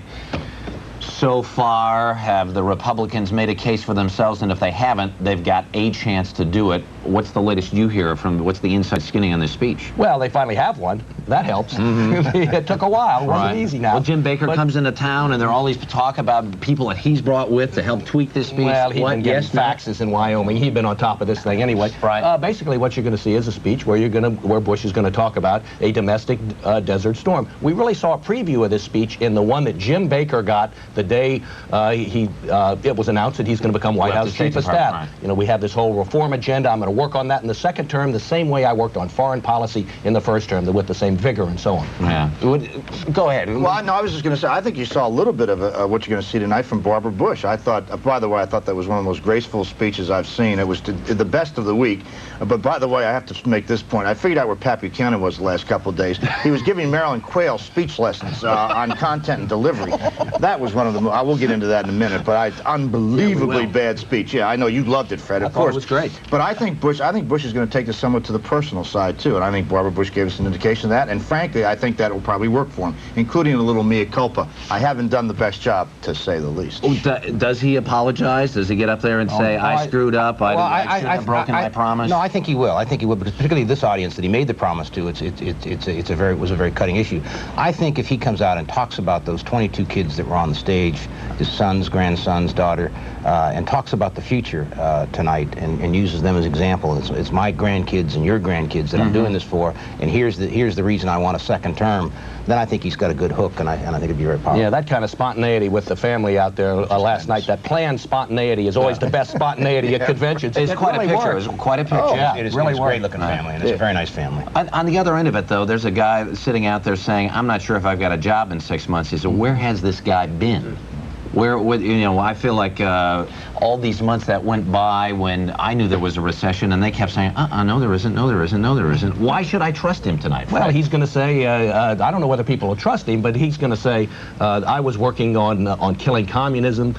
dismantling the Soviet Union. Wasn't communism dead by the time he got into office? I'm just telling you the best argument he had. Okay. I'm not saying you're going to agree with Well, me. see, that's the problem he's got. I think he's going to get a fairly good bounce out of this convention. I've been saying this for 2 weeks, but the problem is bounces need to be sustained, and the problem is this economy is not going to be any different 2 weeks from now. That same guy out there may think Bush gave a great speech, remember Desert Storm, thinks his wife and grandkids are great, but the fact is he still is in hard times, and that's not going to change. I want to talk about Barbara Bush as a political weapon for a second here. She's been out all over the place. She's been getting into contentious kinds of interviews with different people.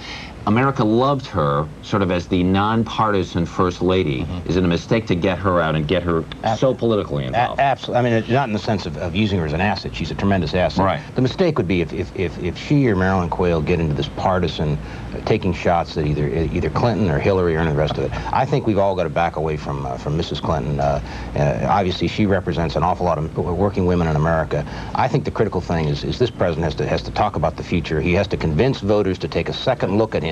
If he does, then maybe he gets back in this game. One thing that Mrs. Bush did, and also Marilyn Quayle did, Bob, was spell out what they mean by family values, a whole list of things. And what was interesting about Marilyn Quayle's speech, which I thought was intellectually interesting, the content was interesting, was that here is a woman who says she made the decision that Hillary Clinton didn't make. She decided to stay home and give up her career. And there are millions of women in that category, and they feel underappreciated. But there are three-quarters of the women. But three-quarters of the women with kids in America work, right? Intellectually, did you read the Weekly Reader yesterday? Does that make you intellectually challenged? Come on. The fact of the matter was, what was disgraceful about this was that for those very women who worked, three-quarters of them, suggested that somehow these Republican stay-at-home women were better was disgraceful. But secondly, her biggest problem was raising the draft issue, what cheap political shot, and all it's going to do is come back and hurt old Danny Boy, because somebody will say, hey, by the way, Dan did his part in Vietnam too, didn't he? The best speech of the night was Mary Fisher, who basically preached tolerance and compassion, and this audience sat there and listened to it, and it was very, very important message. Out of prime time. Right. All right. Thanks, guys. See you tomorrow. Great. Paula? Thank you. Thanks, gentlemen. Coming up next, the Woody and Mia dispute, and Woody's charged that he's been falsely accused of child abuse to up the ante. Tomorrow on CBS This Morning, America's Desert Storm vets and the mystery illness they blame on the war. Plus, a whole new crop of consumers with lots of monies and no kids, and something new from funny man Gary Shandling.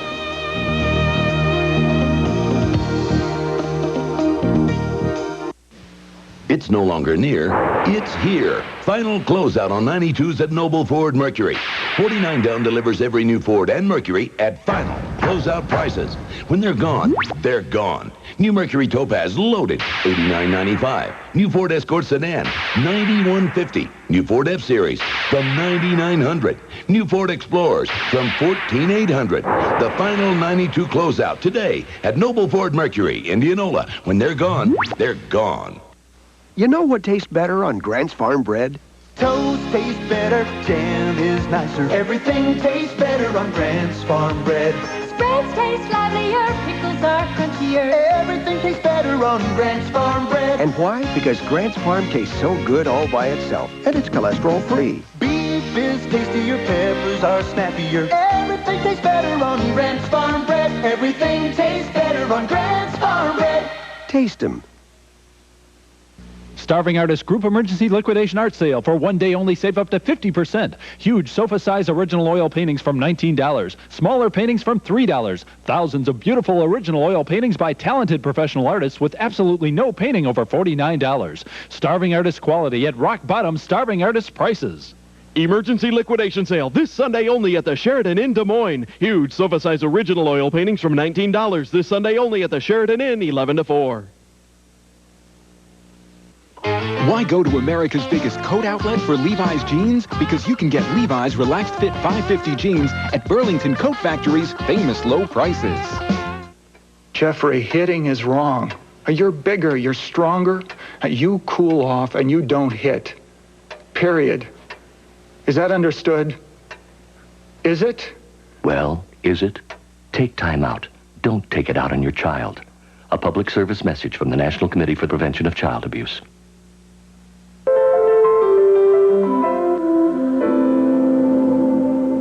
This is an unconscionable and gruesomely damaging manipulation of innocent children for vindictive and self-serving purposes.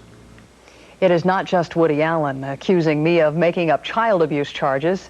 More and more attorneys are saying that those accusations are being used as a ploy in divorce and custody cases. In a recent survey, 75% says they have seen an increase in that kind of tactic, and 80% say they've been involved in cases where they suspect false accusations were raised. Louis Newman is a divorce attorney. He joins us this morning. Good morning. Thanks for joining us. Why the increase in false accusations and in these kind of accusations, period? You have to go back a little bit and look at the history. There was a time when you had the assumption that you go into court, the mother was always going to get the child. When the rights of men and fathers became more and more recognized, fathers started to say to their wives, I want custody. Some fathers meant it. Some fathers used it as a ploy, as a negotiation to reduce their obligations. Mothers got scared. They would settle for less money to keep the children. When the rights of fathers started being recognized, the mothers had to have a response. The response was, my husband, the father of the children, has done something to hurt these children. He shouldn't have custody. Some of the charges are unfounded. Some, unfortunately, are real. Given what we know about the Woody Allen Mia Farrow case, which of the two sides would you prefer to represent at this point? It would be very easy to say I'd prefer to represent Mia Farrow, motherhood, the American flag, apple pie, but I really would rather represent Woody Allen. Why is that? I find some difficulty with the concept of the case being tried and him being condemned so quickly and so readily in the papers. The facts aren't out. We don't know what's happening. The fact that the accusations have been made is so condemning that the man should be given a chance. Unfortunately, in the eye of the public that loves him and the people that pay the money at the box office, to a certain extent, he has been scarred by this and marked. Once this part of the case gets past the press and the media, what ultimately happens may never be picked up. How many times do you read about someone being convicted? You don't read too often on the front page about the reversal on the appeal. Let's talk about some specifics of the case. The surfacing of this videotape where Mia Farrow apparently asked her daughter to talk about this alleged sexual abuse. Is that kind of evidence admissible in the courtroom when you can't prove under what conditions the videotape was taped under? Well, the rules of the family court, the rules of evidence, are a little different than the rules of some of the other courts. But I think the trial judge certainly would want to say, or certainly question, why this tape was made. You have a woman who's used to performing before the camera. You have a woman who's been an actress who could easily say to a 7-year-old child, let's make a film. Let's get involved in gameplay. And it's not very difficult to manipulate a 7-year-old. If this child custody suit goes to trial, or the child molestation charges have to be tried in court, what difference will it make that Woody Allen had a relationship with the sister of one of these children? It certainly is something that the court would consider in viewing the totality of all of the facts. Was it poor judgment? If he had a relationship with one child, is he capable of doing something with another child? You can't discount the fact, however, this was not his natural child. This was her adopted daughter. They really didn't live together in the household. She lived on one side of the park, he lived on the other side of the park. But the fact that he did perhaps exercise some judgment that might be questionable, the courts have to look at what's in the best interest of the child or children. Is this conduct where the person who holds himself out as the father figure is now having an affair with a sibling? How does it affect the other children? That can't be discounted. We only have 30 seconds left. Would the court ever know the truth in this case, what really went on in that household or didn't go on? One would like to believe the answer to be yes. The case may ultimately be settled. It may never be tried. But we'd like to believe yes, but there are only two people who really know what happened. Woody has said no, and then we raise the issue of, do you want to hear from the 7-year-old? Do you want to put that child in the courtroom? Louis Newman, that is. Thank you for joining us this morning. 22 minutes after the hour. Let's go back to Harry now in Houston. Still ahead on CBS this morning, George Bush claims Texas as his home, but does Texas claim him? We'll find out.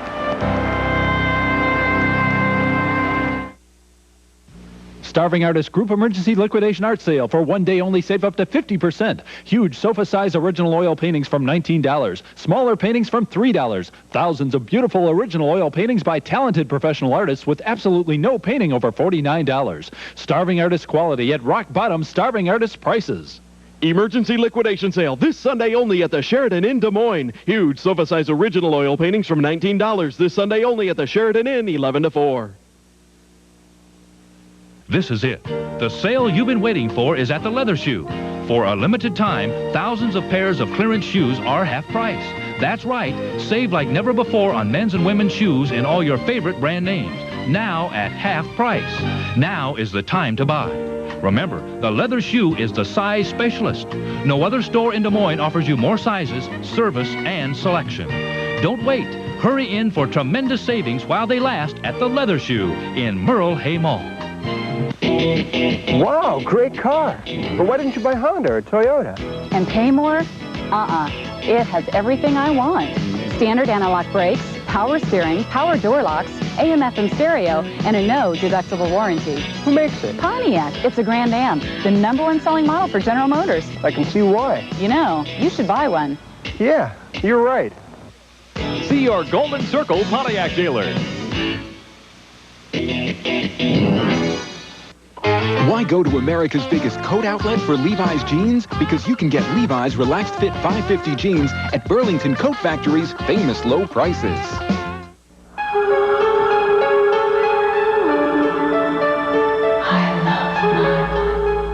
Every year, an estimated 500,000 women past 45 will have a heart attack. What you don't know about heart disease may kill you.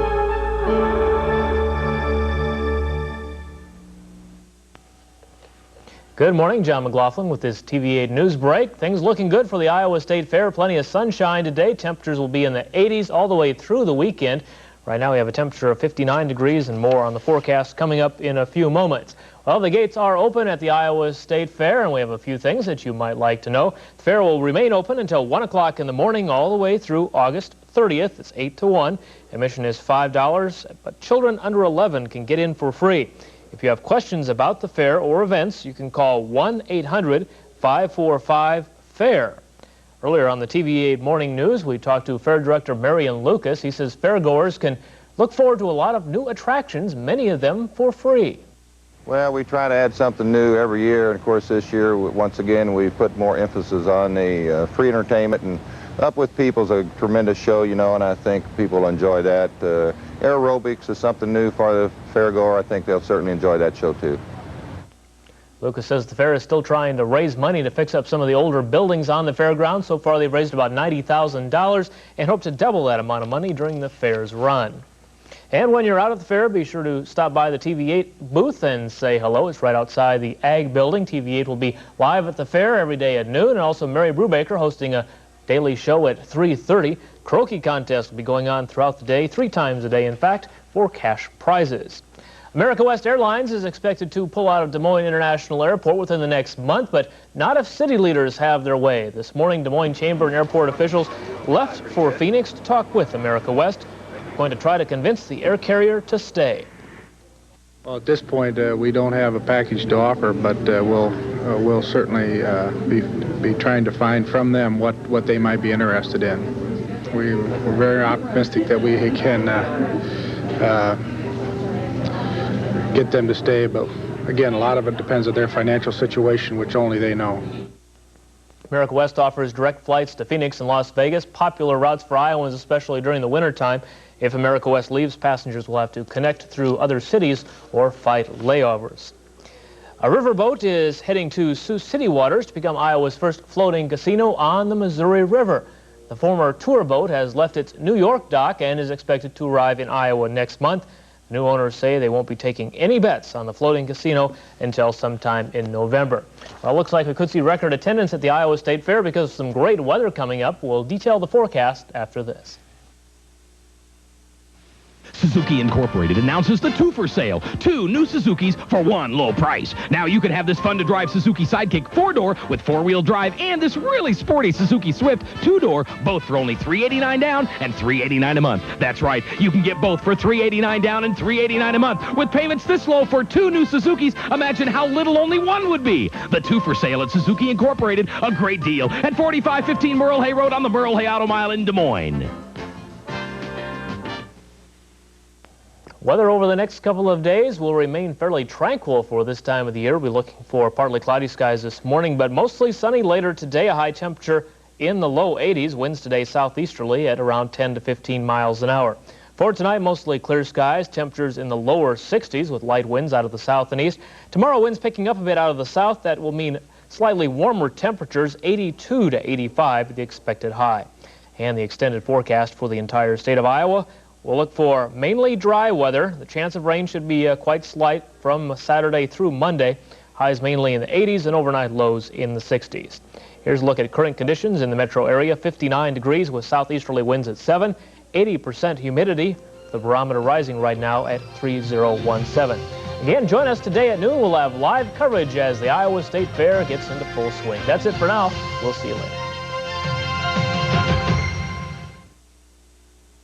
For up-to-the-minute weather information, day or night, call the TV8 Weather Beacon forecast at 262-7173. Brought to you by your Lincoln Mercury dealers.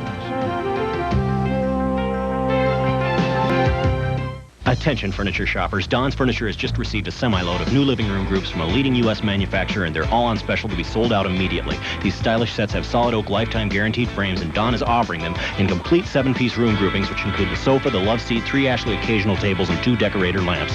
These 7-piece groups are being sold on a first-come, first-served basis for the low price of $4.99, $5.99, and $6.99. That's right, $4.99, $5.99, and $6.99 for 7 pieces of furniture. Easy finance terms and major credit cards accepted at Don's Wholesale Furniture. It's no longer near, it's here. Final closeout on 92s at Noble Ford Mercury.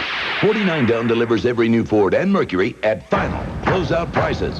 When they're gone, they're gone. New Mercury Topaz loaded, $89.95. New Ford Escort Sedan, $91.50. New Ford F-Series from $9,900. New Ford Explorers from $14,800. The final 92 closeout today at Noble Ford Mercury, Indianola. When they're gone, they're gone. In Ottumwa, tune to Channel 23 for better reception of TV8.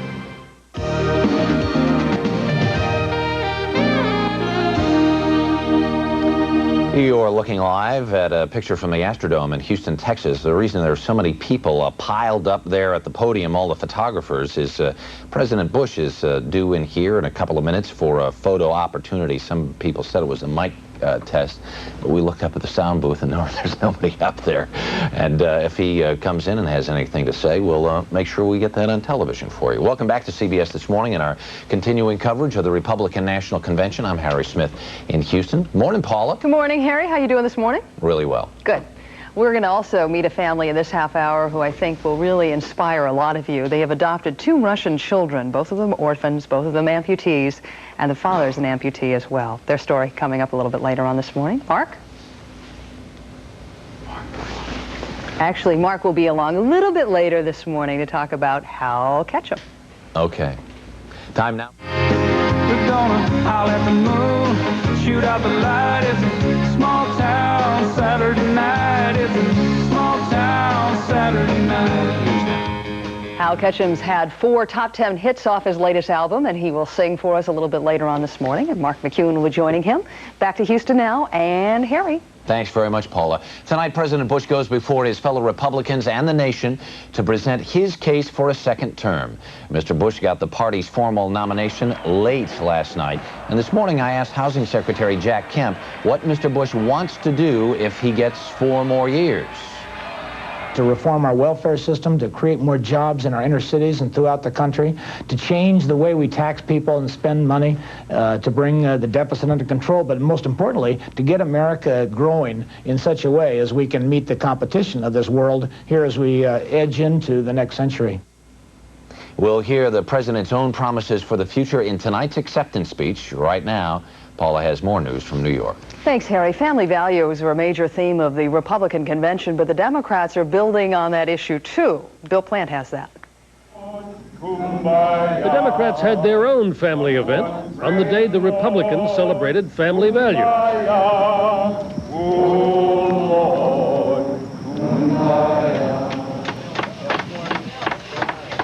Bill and Hillary Clinton, daughter Chelsea, Al and Tipper Gore, and their 4 children, all showed up to work with Jimmy and Rosalind Carter in the Habitat for Humanity program, which builds houses at cost for the poor. With the frame up and most of the roof on, they took a break, insisting that they didn't want to talk about the Republicans or partisan politics. Well... And the candidate that apparently President Bush is running against, Hillary Clinton... Happy birthday to you. Happy Both Bill Clinton and Tipper Gore celebrated their birthdays yesterday, which provided an opportunity for another dig at the Republican goings-on in Houston. This is Tipper's birthday and my birthday, and we thought it'd be a good day to spend the day building and not tearing down. Later in the day, Clinton sharpened his rhetoric, saying the Republicans had no special claim on family values. And he seemed particularly upset at their attacks on his wife, Hillary. They're running against Hillary, basically trying to make it a Willie Horton-like issue. And it's not really about Hillary, since they've had to grossly distort and outright falsify her views in order to attack her. What they're trying to do is to make it kind of a Willie Horton thing against all independent working women. Clinton makes just one appearance today in Michigan. He's tried to be visible but sort of low-key during this Republican convention week, although he says he'll still continue to respond to Republican attacks. But tomorrow, after this convention ends tonight, Clinton will resume full-scale, all-out campaigning. Bill Plant, CBS News, Little Rock. A huge brush fire is forcing 14,000 people to evacuate their homes in Northern California. The 5-day-old inferno has now burned 15,000 acres of land. Nearly 4,000 firefighters are still battling the blaze. It is situated about 50 miles southeast of Sacramento. That's the news at 26 minutes before the hour. One last weather check with Mark McEwen this morning. Good morning again. Paula, did we mention that Hal Ketchum is coming up on the air? We did, you know. Actually, that was supposed to be your bag, but I stole some of your thunder this morning. You did but I great. figured it didn't really Give matter Hal who an said it. extra He's plug coming there. along. You did fine. This weather segment is sponsored by Post Grape Nut Cereal. Breakfast with Grape Nuts helps keep you going strong all morning long. A couple of birthdays. Connie Chung, the fabulous, the elegant. Connie Chung has a birthday today. Happy birthday, Connie. Singer and songwriter Isaac Hayes, member Shaft, he's 50, and 30-somethings Peter Horton is 30-something. He's 37. Let's talk about the weather here. Connie Chung has a birthday. Happy birthday, Connie. 78 in the city of New York today. We're going to go back down to Houston right now because Harry has something to show you. Harry? Well, there we go. We've got a picture from the podium here in the Astrodome. The president has showed up here in Houston for a little photo opportunity. Check out the facility. Of course, he was up there last night at the end of the First Lady's speech.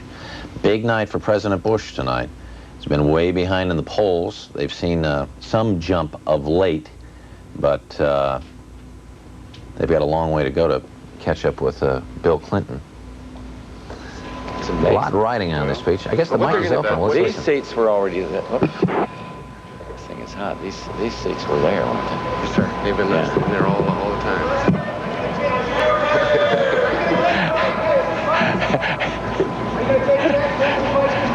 I'm not taking any questions from the floor of the convention. I'm here to try to get the vote of the Florida delegation, standing right behind you, Jim. Take that tall fella. See who he's for. There are about 100 press people in here now, and maybe about half a dozen people from the Republican Party. Yeah, yes, and see. Yeah. Doesn't look like he's going to take any questions from the press. It's not that.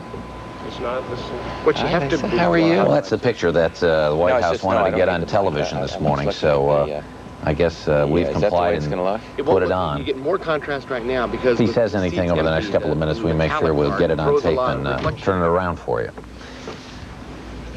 George Bush was born in Massachusetts, raised in Connecticut. Should we finish the weather? We had to finish the weather first? All right, let's finish the weather. All right, Mark. All right. Hey, thanks, Harry. Handoff back here. Let's start the weather. Did I mention when we last spoke, it was Connie Chung's birthday today? Happy birthday again, Connie. 78 in New York City, 77 in Sterling Heights, Michigan. You're going to see nice weather across the Northeast and the Mid-Atlantic, the Midwestern states. Mid-Atlantic states, from Virginia on down, you're going to start seeing some clouds. You'll see some rain down through the Southeast today. Houston looks nice. Texas looks nice. Center of the country looks nice. Over my shoulder up in Montana, up across the northern tier of states from the Dakotas out to Washington, you start seeing some cooler air coming in. Rain coming with that as it mixes with the warmer air. For tomorrow, let's see what's happening tomorrow around the country. It's going to be warm down through the south, but look at that expanding area of cooler weather. The highs will be in the 50s. They had 90s earlier this week. That's what you're going to be seeing tomorrow. Beautiful out to the east, though, from, let's say, from just the south of that front all the way out to the northeast coastline up into New England. Wonderful, delightful, It's marvelous. Gershwin, I'm going to start singing a song here. 80s all the way out to the northeast coastline. Going to see some rain down through the southeast. Texas again looking very, very sweet. Guess what, gang? That's a quick look at the national forecast. Let's take a look at your weather. You have plans for the State Fair today. Looks like the day to go. Temperatures will slowly warm up this week. Today, though, not bad. 80 to 82 in the north. Low to mid-80s across southern Iowa. Winds today will be out of the south at around 10 to 15 to start our gradual warm-up. It's the weather, and a look at George Bush. We'll be right back. Butter? Philly. Thank you. Looks good, doesn't it? Ounce for ounce, Philly cream cheese has half the calories of butter or margarine. Next time, butter your bread with Philly instead. Something about these two bolognas is the same, and something is very different. Both have the word healthy in the brand names. Both are 97% fat-free, with only 1 gram of fat per slice, but one. Healthy Favorites bologna from Oscar Mayer was the clear winner in a national taste test. Sure, both bolognas say healthy, but when it comes to great taste, we're sure Healthy Favorites will be your favorite. Healthy Favorites from Oscar Mayer, the taste test winner. Nice going, Dad.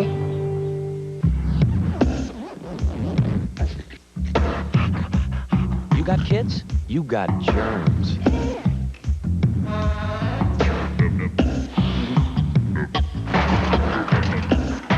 Hold it. You definitely need Liquid Dial. It has a unique antibacterial formula other liquid soaps don't. So why not wash with a soap that's made to kill germs? Liquid Dial. Kill the germs. Keep the kids.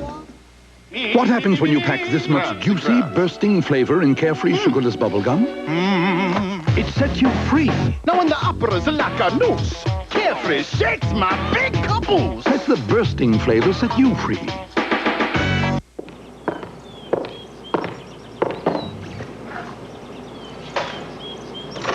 To make sure your kids get their stuff at school, come to Mailboxes, etc. We pack and ship, and we also send money with Western Union.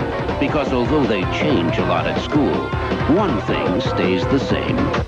Mother, might you send some cash? Western Union money transfer is available at participating Mailboxes, etc. locations. Zahn. Yeah, President Bush live in the Astrodome this morning, checking out the podium, making sure the teleprompter's in the right position so he can deliver a very important speech tonight, wrapping up the Republican National Convention. Must be in here George somewhere. Bush was born in Massachusetts, raised in Connecticut, vacations in Maine, but when George Bush speaks of home, he speaks of Texas. He moved to the Lone Star State 44 years ago, but to this day, George Bush still has trouble convincing some folks he's a Texan through and through. George Bush may call himself a Texan, but in this speech in New Hampshire, he seems to be saying something else. I know the problems of this state. We live near this state. I went to school across the border to Massachusetts, and I have a feel for this New England where I grew up. He tried to set the geographical record straight on Election Eve, 1988. It is great to be back where for me it all began, right here in Texas. There is no place like home. But in Texas, where the measure of a man is often defined by how much property he owns, George Bush lists as his official voting address a suite in a Houston hotel. It is a very tenuous connection at this point. Not very tenuous, but at least tenuous. I'm not giving up on Texas because George Bush has got a hotel room in this town that he calls home. For the record, George Bush moved to Texas in 1948. All that's left of the old place on East 7th Street in Odessa is the front porch. We wanted to get out and make it on our own, and those were exciting days. We lived in a little shotgun house, one room for the three of us, worked in the oil business, and then started my own. This was a spark of self-envisioning by Bush. I think a quite conscious recasting of himself in the tradition of American men of action. In 1950, the Bushes moved to Midland. Citizen Bush threw himself into the community. He entered into every aspect of the community. The school and adding the churches and hospitals. High school football on Friday nights, Little League, neighborhood barbecue. He went native in a eager way. I mean, he started eating chili and going down to the Spot, which was the local coffee shop. He'd breeze in, say, just a bowl of red, Helen. A bowl of chili with beans, or he would eat stew, and he loved cheeseburgers. The son of a U.S. senator from Connecticut, it was probably inevitable that success in business and civic affairs would propel George Bush into politics. He liked it, and it was grassroots stuff, and he'd go, he was trying to sell everybody on republicanism. It quickly became apparent that he had substantial ambitions. It was here in Houston in the 1960s that George Bush, the serious politician, began to emerge. He was elected Republican county chairman and set about the unglamorous task of building an organization. He worked the phone banks, he licked the envelopes, he did the mailings. George Bush easily took to the business of retail politics, but in 2 unsuccessful campaigns for the U.S. Senate, he was never able to shake the East Coast carpetbagger image. That was the sense I used to get watching Bush campaign, that he was straining so hard to, you know, connect with what he thought was the good old fellows. George Bush did get elected to Congress in 1966. The family moved to Washington, and Mr. Bush hasn't lived full-time in Texas since. More than 4 decades after adopting the Lone Star State as his own, George Bush may have finally earned his spurs. I was always taught that if somebody was smart enough to want to come down here and live, then they were smart enough to be Texans. I always point out, damn near everybody who died at the Alamo was from out of state originally.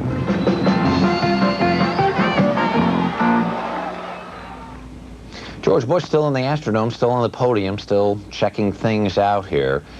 So we just heard it's a political career that was born here, and this is a picture we found in the archives of the Houston Post. We think that's a young Congressman Bush helping the newspaper do a picture, a spread on fashion some many years ago. That's a picture you haven't seen before. The President's about to leave the Astrodome, and of course, the big speech tonight in front of the Republican Convention. We'll have complete coverage of the Republican Convention's last night here on CBS. It's 14 before the hour. Hal Catcham coming up. Stay with us. This portion of CBS This Morning was sponsored by Gap, where the denim jeans are always just what fits.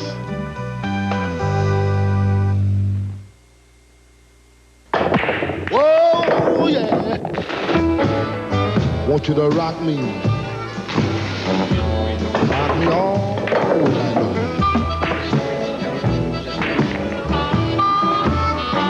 Sun gone down,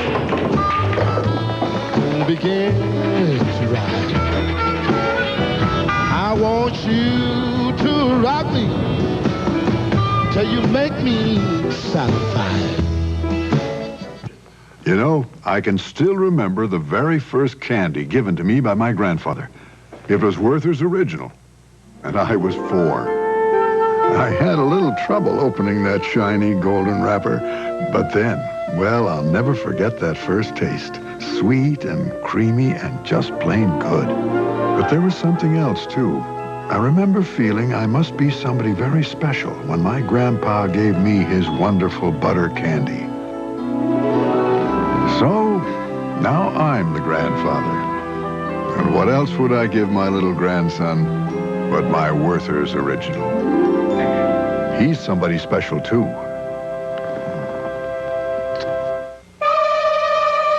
Who's out there digging deeper, probing further, because inquiring minds want to know? The National Enquirer. This week, revealing how Joan London is desperate for cash because her husband is bleeding her dry. How Princess Di's second honeymoon with Charles became a nightmare. Why cops are investigating Stallone's son for attempted murder. Expert advice to beat loneliness. And startling swimsuit photos of Jackie O. The National Enquirer, in relentless pursuit, because inquiring minds want to know. What happens when you pack this much juicy, bursting flavor in carefree sugarless bubblegum? It sets you free. Now when the opera's like a noose, carefree shakes my big couples. Let the bursting flavor set you free. Country star Hal Ketchum's really struck gold with his new album, Past the Point of Rescue. It spun off 4 top 10 singles, has sold over 500,000 copies. Hal Ketchum's here to sing one of those big hits for us. Good morning to you, Hal. Good morning, Mark. Hal, you've said about this album that it is 3 chords and the truth. That's an old Harlan Howard statement. Harlan's one of the old lions of Nashville, great songwriter, and kind of copped that from Harlan. What do you mean by that? Basically, it's very simple. The work itself, I think, is pretty straightforward, and the songs are pretty much self-explanatory.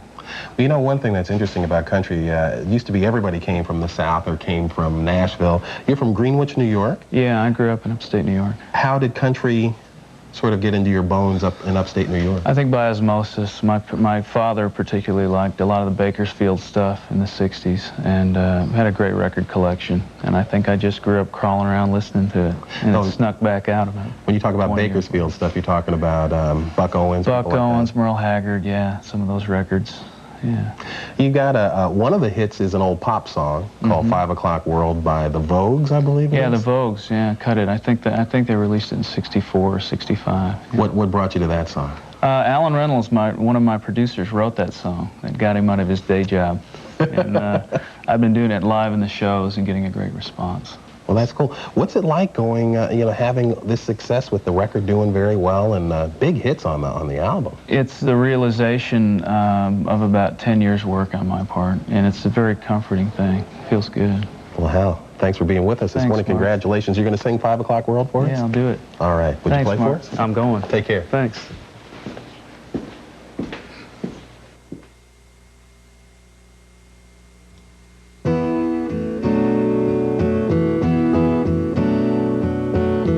Up every morning just to keep a job. Gotta fight my way through this hustling mob.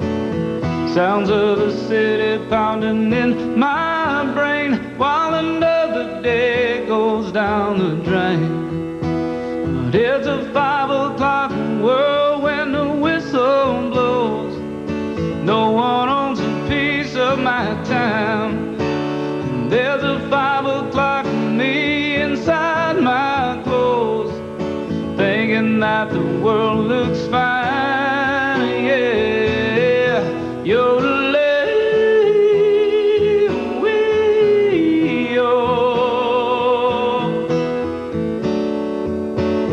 trading my time for the pay I get, been living on money that I ain't made yet. Gotta keep going, gotta make my way, but I live for the end of the day. It's a 5 o'clock world when the whistle blows. No one owns a piece of my time. And there's a long-haired girl who waits, I know, to ease my troubled mind, yeah. You're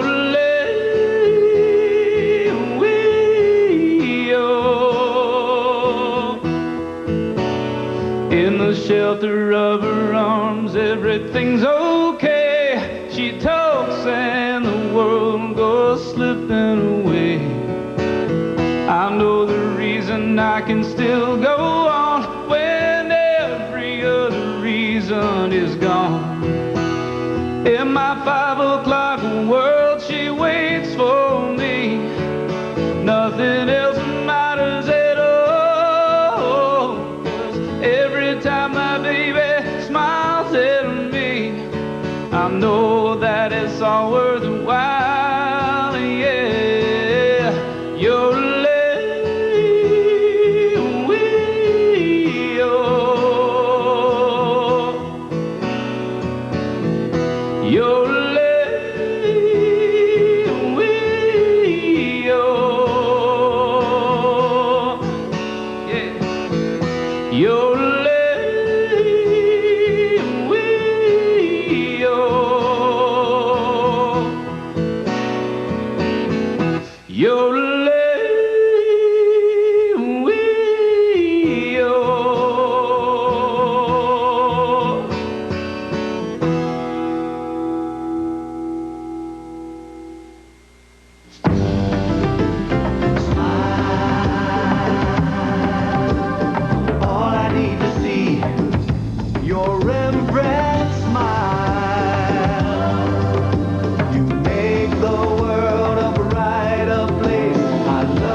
whitening toothpaste. Over 40,000 dentists recommend it for clinically proven safe whitening. At JCPenney, we've changed the way we look at details. The way a pleat is pressed, a button sewn. We've changed. JCPenney. We've changed our feel for fabrics. We've gotten lighter and brighter. And though we've changed how we look at details, from accessories to zippers, one thing remains the same. Our great values. And great values are what make us JCPenney. And toast with butter, sir. Oh, miss, do you have Philly?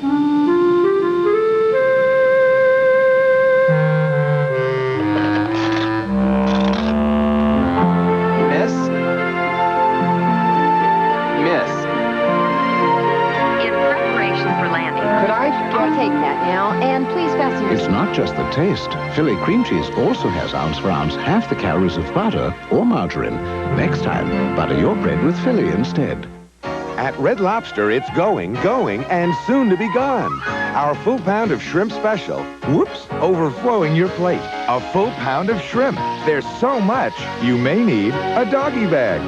At Red Lobster. What happens when you pack this much juicy, bursting flavor in carefree sugarless bubblegum? It sets you free. Now when the opera's like a noose, carefree shakes my big caboose. Let the bursting flavor set you free. On CBS This Morning, here's a look at your weather. You have plans for the State Fair today. Looks like the day to go. Temperatures will slowly warm up this week. Today, though, not bad. 80 to 82 in the north. Low to mid-80s across southern Iowa. Winds today will be out of the south at around 10 to 15 to start our gradual warm-up. As we wrap things up here Thursday morning from the Astrodome, we want to give you a balloon update after George Bush gives his speech tonight. 180,000 balloons are going to be let loose on the floor of the Astrodome. Look at them up there. All the different largest shapes and sizes. single ever balloon drop in the history of mankind. Look like Ronald Reagan jelly beans. They do a little bit, don't they? Do you have any idea how much the taxpayers spent for those balloons, Harry? Well, I don't know. According to the Robert Kroish piece, they subsidize all of this. It's very interesting because the Democrats had about 60,000 balloons, and about a week before their convention, they realized they were in some balloon delivery trouble. They called the guy who does the Republicans, and he said, "I can't help you. Can't help you." There's also going to be fireworks in here tonight. Inside the Astrodome? Regardless of inside the Astrodome, yeah. What, the electronic ones or real ones?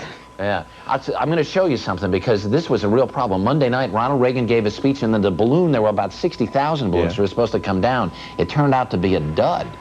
And yeah, that was pretty paltry showing there. I'll tell you what, this guy was in unbelievable amounts of heat. They had meetings very, very, very late into the night on Monday night, and they said, this can't happen Thursday night. Harry, we've got to have a balloon show. On Saturday Night Live, you have the two guys who say, we're going to pump you up. Right. Who pumps up the balloons?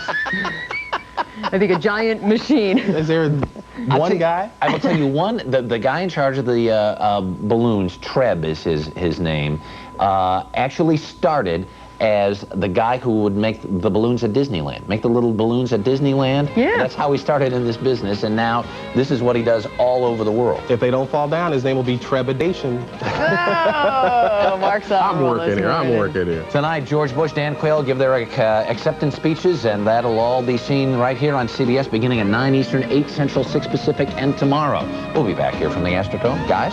Also tomorrow, marketers have found a whole new gold mine of consumers. We'll tell you who they are tomorrow. They got lots of cash. Gary Shandling, too.